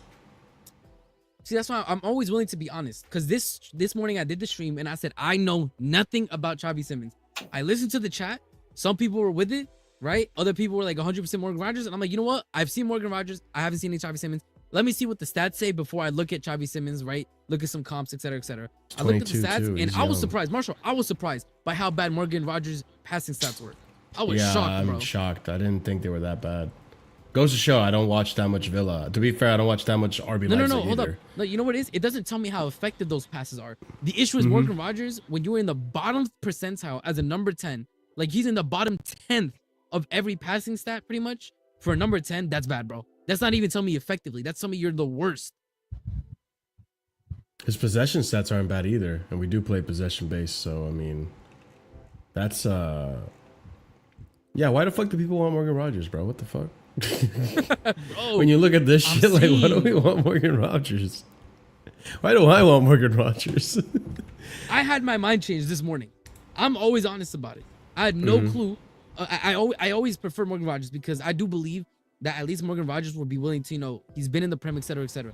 And I think somebody in the chat said, oh, but Morgan Rogers doesn't play against low blocks. Yes, they do. Of course, Aston Villa play against low blocks. People respect Aston Villa now. They've been in the Champions League before. They face low blocks. They had that issue this season as well. Like, and clearly Morgan Rogers wasn't helping, bro. That's a lot of green. I'm not a stats guy, but when I look, the stats don't tell you everything. But when it's that extreme, when you see that many reds, I don't know, bro. I don't like it. Yeah. Ahmed, what are your thoughts on all this? Rogers or Xavi Simmons?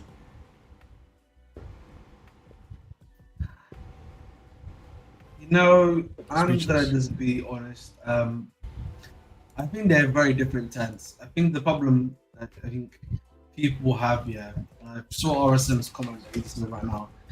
He, in my personal opinion, is he's an attacking 10 in the sense of like he's a scorer. He's a 10 that Who, scores. He doesn't Rogers? create. Yes, that's what he Okay. right. He travels with the ball. He's a great ball carrier, and then he's also a great shooter. That's his main thing, bro. But that's what he does.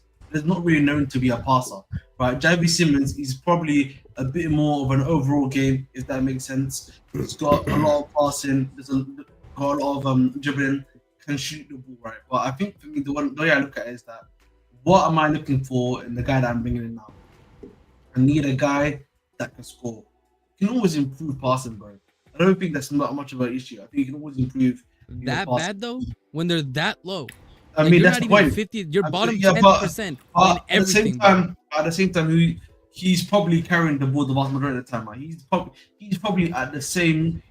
Well, if you look at like where he is on the heat map, he's probably where Watkins is most of the vast majority of the time. So he's always should be trying to pass the ball to Watkins. Watkins has not been great as well. So for me personally, I don't think it's that much of an issue. So one thing I will say at the end of the day is that you can improve your passing.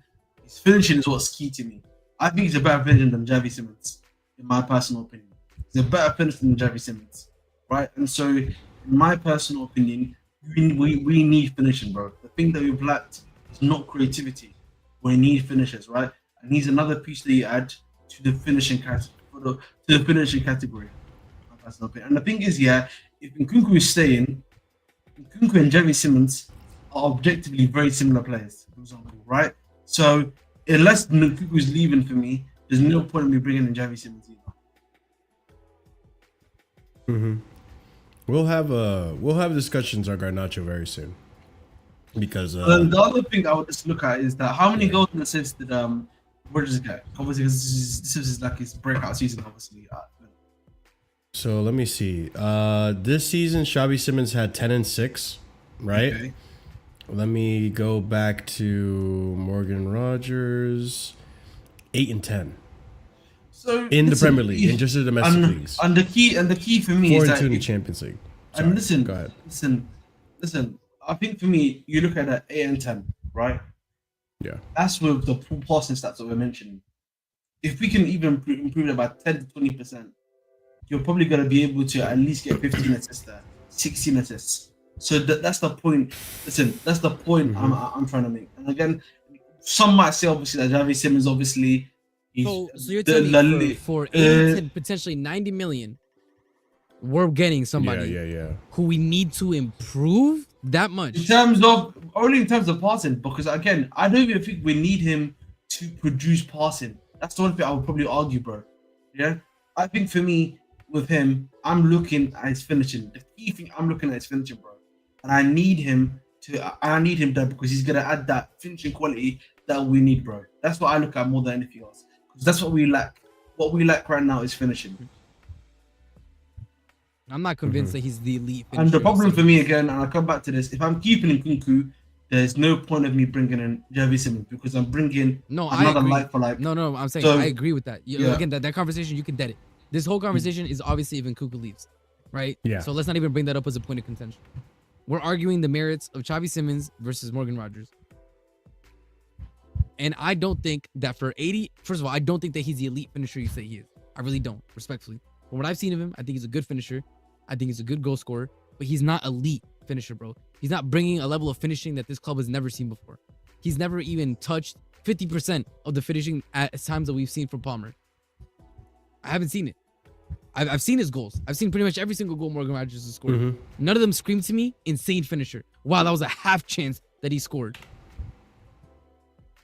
So when I look at that and I'm looking at the price that we are potentially going to pay to, let's be quite honest, strengthen a rival that we might potentially have in the league. This is true. Because we know they have PSR issues. If we give them 80 M's and Morgan Rogers, is he not an academy kid for them or no? Is he? I think he is technically. Because if he is, then we're giving them 160 M's on the book. Or is it Archer? I can't remember who's like their Archer is, but I can't remember if Rogers, Manchester City Academy. Okay, so he's not pure profit then. Yeah, he's not pure profit then. But regardless, 80 M's for their books, for their PSR is a lot. So I'm going to have to get somebody who is a good finisher. I won't take that away. He's a good finisher. But when I look at the passing stats for 10, if we're facing a low block, what is Morgan Rogers going to do for me there? Trying to see if I can find something on Morgan Rogers real quick. I just... Because my sticking point is the price. If Morgan Rogers and Xavi Simmons were priced the same, I wouldn't have an issue. But when Morgan Rogers is absolutely priced as high as he is, that's where my issue comes. At that price, I need a bit more guarantees, bro. I agree. Because again, part of the reason why yeah. we were absolutely slaughtering and murdering and killing Neto was because of the price that he came in for as well. I remember that at the beginning of the season, he came in for this much, we bought him from, and he's not even doing this as. Yeah, and on top of it too, like, yeah, 8 goals for 80 million pounds. Like, let's be real. Like, I understand he has the ceiling to improve, but Xavi Simons is coming at the same age, and I know Bundesliga tax is a hefty one. And all right, screw this Morgan Rogers thing. I know Bundesliga tax is a hefty one because we saw what happens with Timo Werner and other Bundesliga players, Kai Havertz, so on and so forth. But all of this happens also dependent on Nkunku. For the price, though, I think I just rather go for Xavi Simons because he at least he showed, like, through the stats you can see that, okay, let's take the goals out of it. You can bring me other things to the table outside of just goals. With Morgan Rogers, it looks like just the goals is really all I can get, and your ability to drive forward, which, sure, that's good, but Xavi can do that too. Xavi Simons can do that too. I've seen him do it for club and country. So it's like, I don't know. For me, it's kind of a clear, like, it seems like Xavi Simons is just a better deal all around. Because man looks like he's lightweight. Yeah, I mean, he could put on weight, but he's just 22. Rogers isn't like, he's used to the physicality of the Premier League. I'll give you that, but Xavi Simons, I'm sure, can adapt to it. I'm sure he can. They're the same age, so physicality isn't what worries me, bro. I'm gonna be with you. Mhm. Like I said, Xavi Simons would come in on very, very low wages. Rogers would probably be a good chunk higher than Xavi Simons in terms of wages coming in. And the package that we would pay to RB Leipzig versus Aston Villa would be completely different. Marshall, could you see a world if we are not getting a goalkeeper that Chelsea get both Simons and Rogers? No way. I don't see us getting both. I also got to take into account, like, with Rogers, for that price, it's English tax too. It is English tax as well. It's homegrown, bro. Homegrown as well. Yeah. It's all that. But yeah, it's yeah, I agree. I think Rogers, if we were in link with Simons, then I'd still consider Rogers, obviously. So I'm like, all right, he's a decent attacker. He'll get us goals. We know he can play. You know, you can get goals. You know, he probably has decent link up with, like, Palmer and such. But even looking at those passing stats, I really am not impressed by that. I don't know if that's a Unai Emery thing or if it's a Rogers thing, but, like, I don't know. But yeah. Any other thoughts on Rogers or Simons before we go on to? I'm actually bringing up Garnacho next, to be honest. Kill me. Any thoughts, or we're moving on? Nothing much to say. Again, at the end of the day, bro, I don't know what's happening at this football club. Nothing's happening at this football club right now. So let's wait a few weeks to see what happens. All right, let's continue on then, because I think we need to have some discussions on Garnacho. So Garnacho again, and I'm not olaying to that. So we have some tweets on Garnacho. It's pretty simple, guys. Chelsea remain in contact over Garnacho. Chelsea are still showing an appreciation for Garnacho. If Manchester United approach Chelsea over Jackson or Nkunku, I do believe Chelsea would bring up Garnacho, at least to see if there's value in adding him to the squad. That's all there is on Garnacho. It's just interest. It's just appreciation. It's just scouting. And we know, by the way, just that on the radar. we also know it's just one person at the club who wants Garnacho, Yeah. by the way. You know what it is? Exactly Names. which director it is, too. You know what it is, man? People can. I don't know if you're reading more Garnacho news, but there's not even that much. That's it. That's all I have. There's really not much, because it's such interest and appreciation, but people keep losing their mind over it. There is, because I obviously I think you're gonna bring up in the Jackson section, but in the Jackson section where it says Manchester United open talks, it then says Garnacho appreciation. So Yeah, while Jackson Jackson. is full on talks, Garnacho is still at appreciate, have on the list, or on the look, you know, keep an eye. Again, it's like, it's nothing more than just like, I think one director being like, oh, I kind of like Garnacho. And everybody else being like, yeah, we're not doing that, big dog. I don't really think so. I think the club likes him. I think it's just about the price, really. If they can get him for like 30 million, I think the club will probably sanction it. Maybe even 35 million, in my personal opinion. Here's the thing with me on Garnacho. Obviously, you can't detach. I've got to go, because- Marshall. Yeah, so big up to boys. Everyone happy. Peace out, Big man. up, brother. Big up, Take big care. up. Here's the thing with me and Garnacho. Obviously you can't separate this, right? He has an issue with an attitude, right? He has an attitude issue in terms of on and off the pitch. Part of the reason why he's even being outcasted from United because of the stupid comments he had to say after the crash out of the Europa, the stuff with his brother. There's drama that follows the player. I would not want that in the locker room. I think it's not a good look. And I think a lot of this talk about Garnacho and all this stuff that obviously we're going to bring up a little bit of it too in the Jackson section is it's all stuff from his agent. His agent is desperately trying to move him on because they know that he is not wanted at Chelsea, not Chelsea, United. His time at United is actually cooked. However, I've said this before, I'll say it again. I don't think the player is as bad as people make him seem. And I know that's not a popular opinion. But very much like we just did for Xavi Simons and Morgan Rogers, the FB ref stats are there for Garnacho. It's not nearly as bad as people think it is. That's stinky, bro. Rogers looked worse. Rogers did look worse. I agree, and I said that. And people were twerking also for bad. Rogers. And this for looks 80 bad. mil. Yes, Yeah. brother, and this also looks bad. Again, Yeah. you're not winning with me on this. I said Rogers was bad, and I'm saying this is worse. Mm-hmm. This is the player who just wants to shoot, bro. Like, legitimately. Mm-hmm. The thing is, I don't want the player. I still don't want the player. I don't think it's worth even trying with these stats in front of me, right? However, I do accept. But the thing is, you know, it's funny. The stats do show the bad decision making because if you look at the shots and everything attempted, super high. You look at the actual 21. goals and assists, low. Yeah. Bro, Yeah, actually, that's what was the disgusting. goals and I just saw a assists? 3 and a Let me 2. look at this. That's absolutely disgusting. What stat was a 3 and a 6 2? and 2. Okay, hold on. Let me go What back. stat was a 3 and a 2 that I just saw? Scroll down. Okay, That keep progressive going. passing is disgusting. What did I just see? Shots, goal. Look at that. Look at the goals to shots on target XG. ratio. It's in the bottom Yeah. 8%. That's disgusting, Marshall. Mm-hmm. The thing is, part of me, and this is the only part of me that is kind of like, okay, maybe there's something to redeem here, is I am also willing to accept that maybe it is Manchester United tax.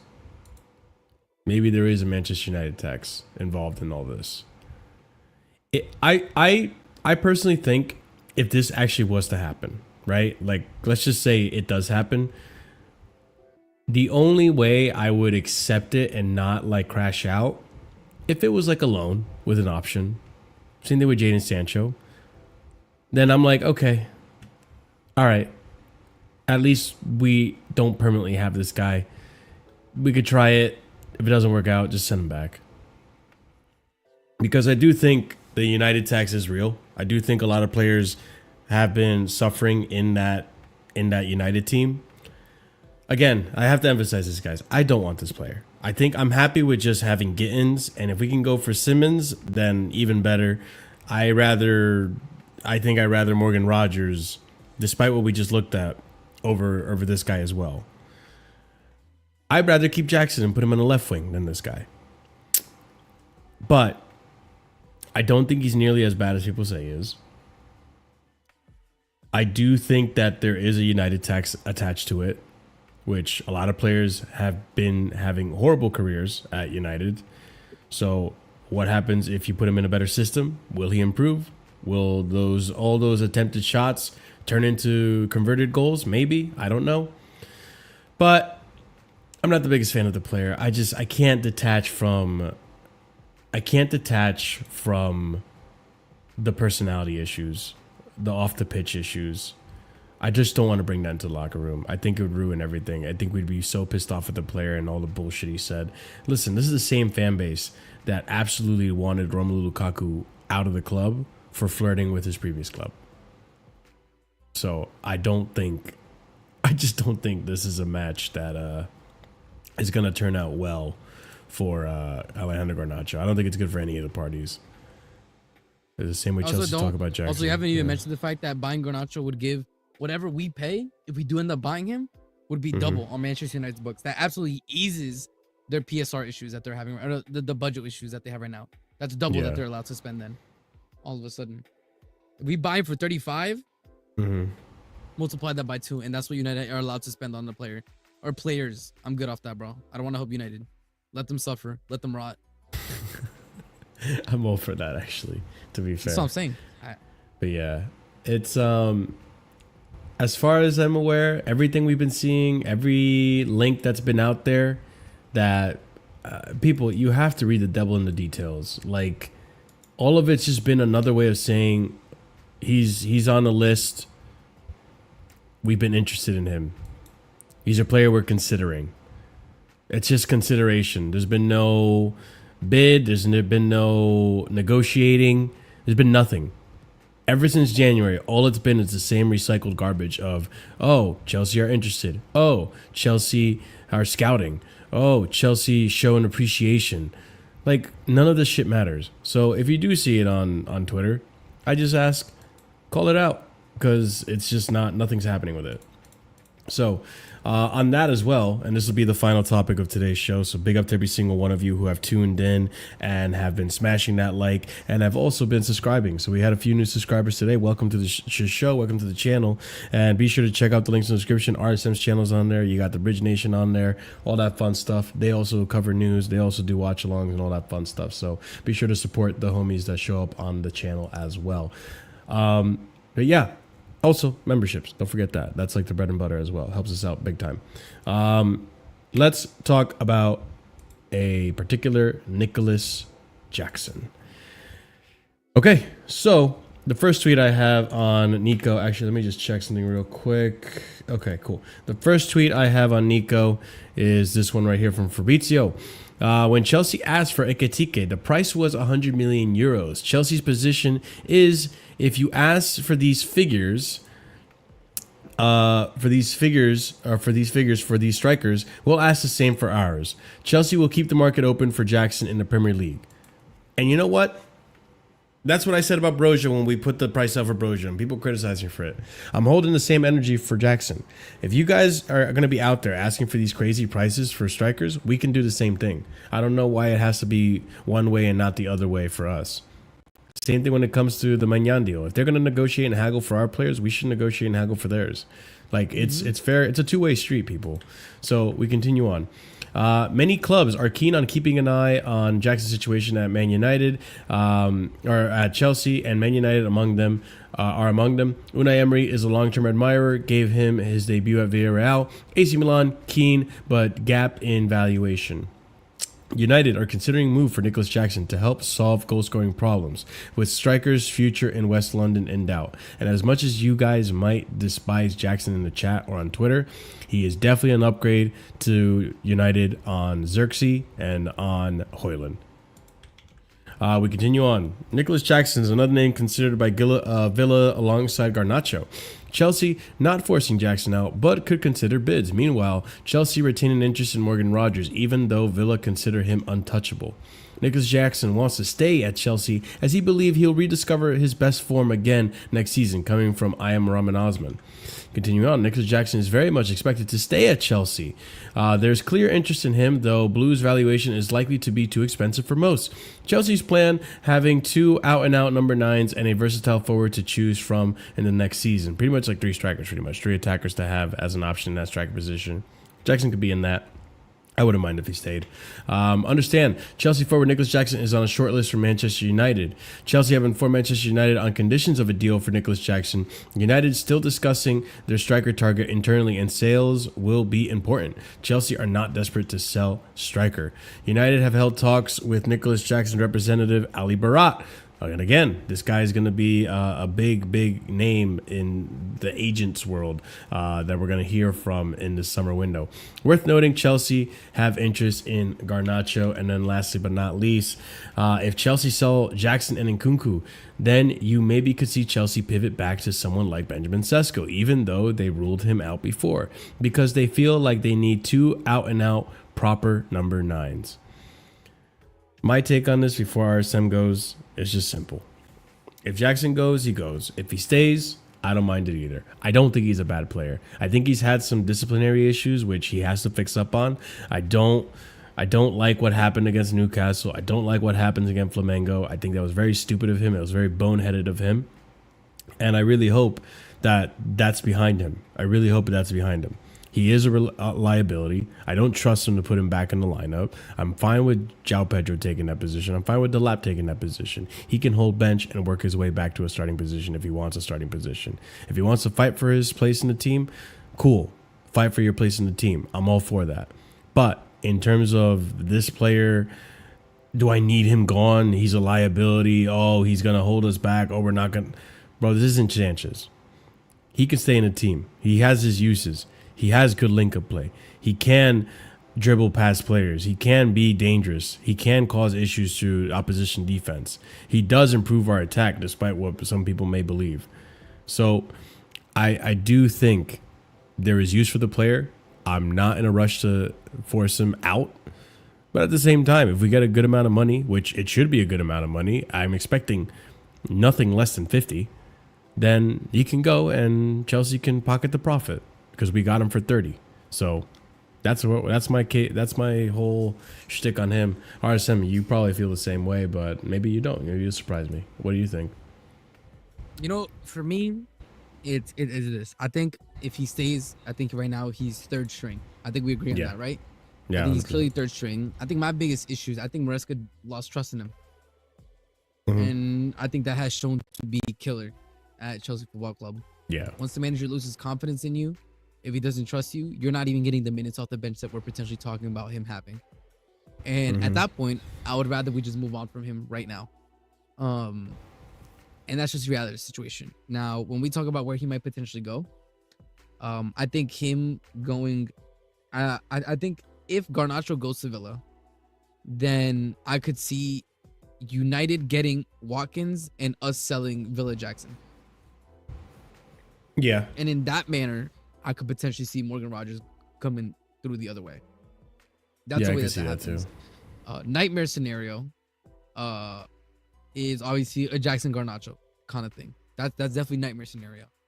And that's where, you know, if Jackson going to United is going to be the reason we get Garnacho, then I'd rather just keep Jackson. Yeah. Like it's that simple. I don't I think disagree. Garnacho is that much of a toxic presence that I would rather keep Jackson. I don't think Jackson is a toxic presence. I just think, like you said, he has I think he can be a bit hot-headed at times. I think when he feels like he needs to prove himself, he gets too in his head. Like when he came on after that Delap performance, I remember, and he just immediately hit side netting. He, you know, Palmer was pissed as hell at him, right? You could just tell that he wasn't fully there. So I wouldn't mind. I think probably right now is one of the best prices that we could potentially get for him. So that being the case, like I said, I'm not too upset that we're looking to move him on. I think especially because, you know, we were very intelligent in the sense that we immediately snatched the cheapest option for any club off the market in the lap. Right? I think 30 million is still a steal and will be continued to be a steal. And João Pedro, right, was a 60, 65. I think it was 60. Yeah. 60 is not a bad price when you look at the striking market, right? Look at Ekitike and what he's going for. I don't think 60 is a bad price whatsoever. And now we kind of have absolutely dried out the market in terms of potential striker, because I don't think that United are going to pay for Sesko. That being the case, welcome Nicolas Jackson. Ollie Watkins potentially also going to United. Jackson, welcome to Aston Villa, bro. Like that's all potential, and I think that that's fine, because I do think that Jackson, you know, has decent characteristics to him, but I don't believe he will ever be a good enough starting number 9 for a club that is challenging for serious things. That being the case, give him to Villa. He will take, you know, give him to United, he'll take them up to mid-table, and that's about it. Give him to Villa, in the important moments, he'll hold them back. So I don't really see a lose-lose. Like I said, the only lose situation is if we get Garnacho on the other end. But besides that, like I said, I don't mind it. I think it's obvious, it's very clear. I think the Joao Pedro was the nail in the coffin. I think Joao Pedro's performances in the final, right? In the semi, in the final, two situations where we have seen Jackson fail us, right? When you look at the semifinal, in Wembley, when you look at the final, for the Carabao, I think there's moments where we see, all right, Jackson is just not, he's not that guy. He's just not that guy. So I don't mind moving off of Jackson. Like I said, I think at this point, I'm over any type of hatred I had for him. I'm kind of at the same point that I am for Sanchez. Like, I just kind of want to move on. It is what it is. I just don't want to deal with the headaches anymore. I think we're past that stage. I think winning the Club World Cup is changing my perspective in terms of the levels that are allowable to continue within our, at least within our starting 11. And what Jackson has showed us cannot continue in our starting 11, because I know I've been shown the light. I have seen what this club can do. Yeah. I'm not 100%. going back, bro. I'm not going back. No, that is true. And you can tell there was like a, listen, we saw Jackson play in real life and against Fluminense. And although like you could tell like he was playing like he had a chip on his shoulder and wanted to prove something, you could tell like, okay, this guy's linking up well, like he's making good movements and stuff like that. Like he has his use, right? And when you see it in person, you're like, okay, I understand why he plays. However, I'm kind of baffled that there are actually Chelsea fans out there that are actually upset that he's even considering, or that we're even considering selling him to United. This is the same Chelsea fan base that wanted him gone at all costs after Newcastle, wanted him gone after Fluminense. Like, I agree with you. Like at most, what he does for United is bring him up to mid-table.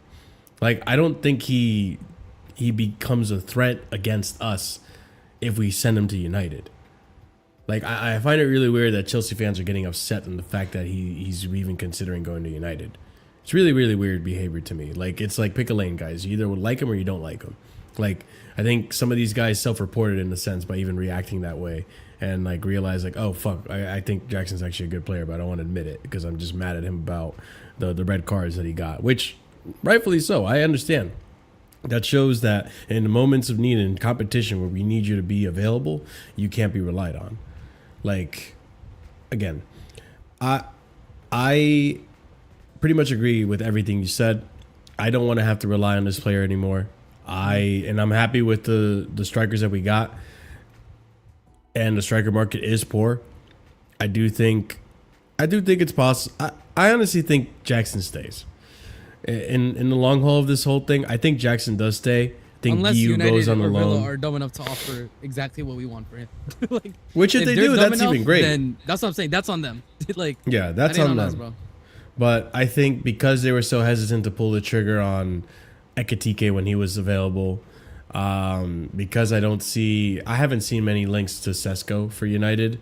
Gyökeres has been there, and that's not even been getting done for Arsenal. Like, I don't know. It just seems more and more that it looks like no team is actually going to pull the trigger on a striker anymore. Yeah. And the striker market's just been so poor. So we'll I mean, see what United happens are, with hold up, Jackson. United are. Let's be real. United are. I don't know if you saw the news today, right? What? You didn't see, Fabrizio confirmed today United will 100% be signing a striker before the window. Oh, I ends. didn't see that news. That's confirmed. Yeah, Fabrizio said. I think it was I remember it got sent to was it in the top 6 for the football tier. Somebody sent it. Like, United are 100% going to be going in for a striker. That's their next target. So that being the case, that's what I'm looking at. I'm like, okay. Yeah. I just saw a tweet that fucking cracked me the fuck up. I'm sorry. I gotta go on a little bit of a tangent on this one, just real quick. I just gotta show you this. Check it out. Victor Gyökeres. Ever since I was a kid, my dream was to win the Community Shield. Yo, It's not a real. That's not a real quote. I hope it's not a real quote. If it is a real quote, even more reason why I don't bring this guy to my club, bro. Oh man, I mean, Hugo going for 98 mil. Jackson has to be valued so high in this market. That's what I'm saying. Like, that's what I'm saying, Josh. You're cooking, and I've been saying this for a while now. I don't expect Jackson to go for less than 50 million pounds. I'm gonna say right now, pounds. He's gonna go for more. he's not a bad player. Like scouts that don't have any investment in Chelsea whatsoever will look at Jackson and say like, there's a good player there. He may struggle to score goals in situations, but he has a lot more redeemable qualities than flawed ones. So yeah, we'll see what happens with Jackson. If he is to go, it's going to depend very heavily on United and Jackson as well, if he wants to make the move out. But if Jackson goes, then do we stick with Guiu in as the third option? I don't think that's good either. But I mean, we could do that. The thing is, like, bro, I'm pretty sure what's gonna happen is I think we're gonna be definitely rotating a lot of Joao Pedro and Liam Delap, because I do think they gave him the number 9 clearly, so they do want him to get minutes up top. That's why I do think that Joao Pedro signing was the end of Nico Jackson. Yeah. So I'm not to worry. Like, again, obviously, knock on wood, barring injury, right? Which I don't think Joao Pedro or Liam Delap are very injury prone players. They both should get enough minutes to where I'm not too worried either way. Yeah, I agree. There will be a lot of rotation. We're in a lot of competitions. Things are going to happen. Minutes will be given out. And listen, if Jackson stays, he will also be given a chance to prove himself and redeem himself. And I'm all for that. Listen, if you can prove yourself, if you can improve, because that's another thing too. I forgot to say this. Another factor too is this would be the first time we'd actually see Jackson when he has competition. Like proper competition. Will you step up to the plate or will you succumb to pressure? I mean, we said that when he got subbed on against Flamengo. Yes. And he had some decent moments, but he didn't redeem himself. We're going to see over the course of time. You're not going to just tell over one game, right? So, like, let's see what happens. If he stays, he stays. He competes for his position. If he goes, nothing less than 50 million pounds, people. That's what I'm saying. But, ladies and gents, that being said, Cash Money, it's done. Another one for the books. Another Casually Chelsea show. We're caught up with most of the news. There's a little bit more I wanted to talk about, but obviously time is an inhibitor. I think I said that word right. But yeah, big up to every single one of you. Big up to RSM for doing the whole 3 hours too. I think that's the first. I don't know if you've done 3 hours before. No, I have. So, I think I did like 4 hours when we went one time. Experience marathon. I think that might have been the Brighton ones, bro. There you go. The marathons, bro. Hey, but they're fun. They're fun. I'm used to it, man. I do 5-hour streams on my personal channel and all that shit all the time anyways. But yeah, big up to every single one of you guys. Smash up the like button if you haven't done so already. Check out the links in the description. RSM's channel's on there. The Bridge Nation's on there. Go and subscribe and support their channels. They're going to be doing content over the course of the transfer window and all that stuff as well. RSM was actually doing transfer news earlier today before I even started. So go and rewatch that. And yeah, big up to every single one of you. Like I said, all good, Josh. There's a whole replay. You can check out some of the stuff we talked about earlier as well. If you guys are watching in the future, be sure to check out the comment section. Leave a comment. Let us know your thoughts on everything we discussed today. We definitely discussed a lot. And yeah, subscribe to the channel. Help us get to 5K subscribers. That's our big goal. That's the goal we're trying to achieve. And memberships, 4 different tiers, 99p to start you off. Emojis and all the fun stuff. You get previews to some of the videos and stuff that we're going to be doing in the future as well here on Casually FC. So big up to every single one of you. And if you're a proper casual and higher, one of the perks is you get shout outs at the end of every show.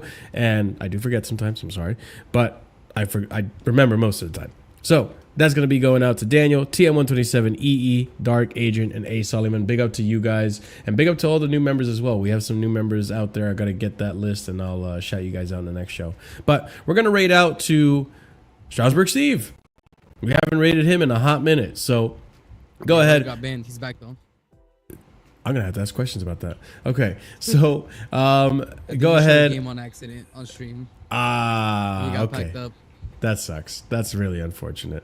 So yeah, guys, be sure to show some support to Strasbourg Steve and let him know where you're coming from. Copy and paste the red message. Let him know that Casually FC has come to save the day. And yeah, we'll be back again today's Sunday. I'm going to assume Wednesday. Wednesday is probably when I'm going to come back and do another show. I don't know. I'm going to try to do the receipt stream this week. So be keeping an eye out for that one, ladies and gents.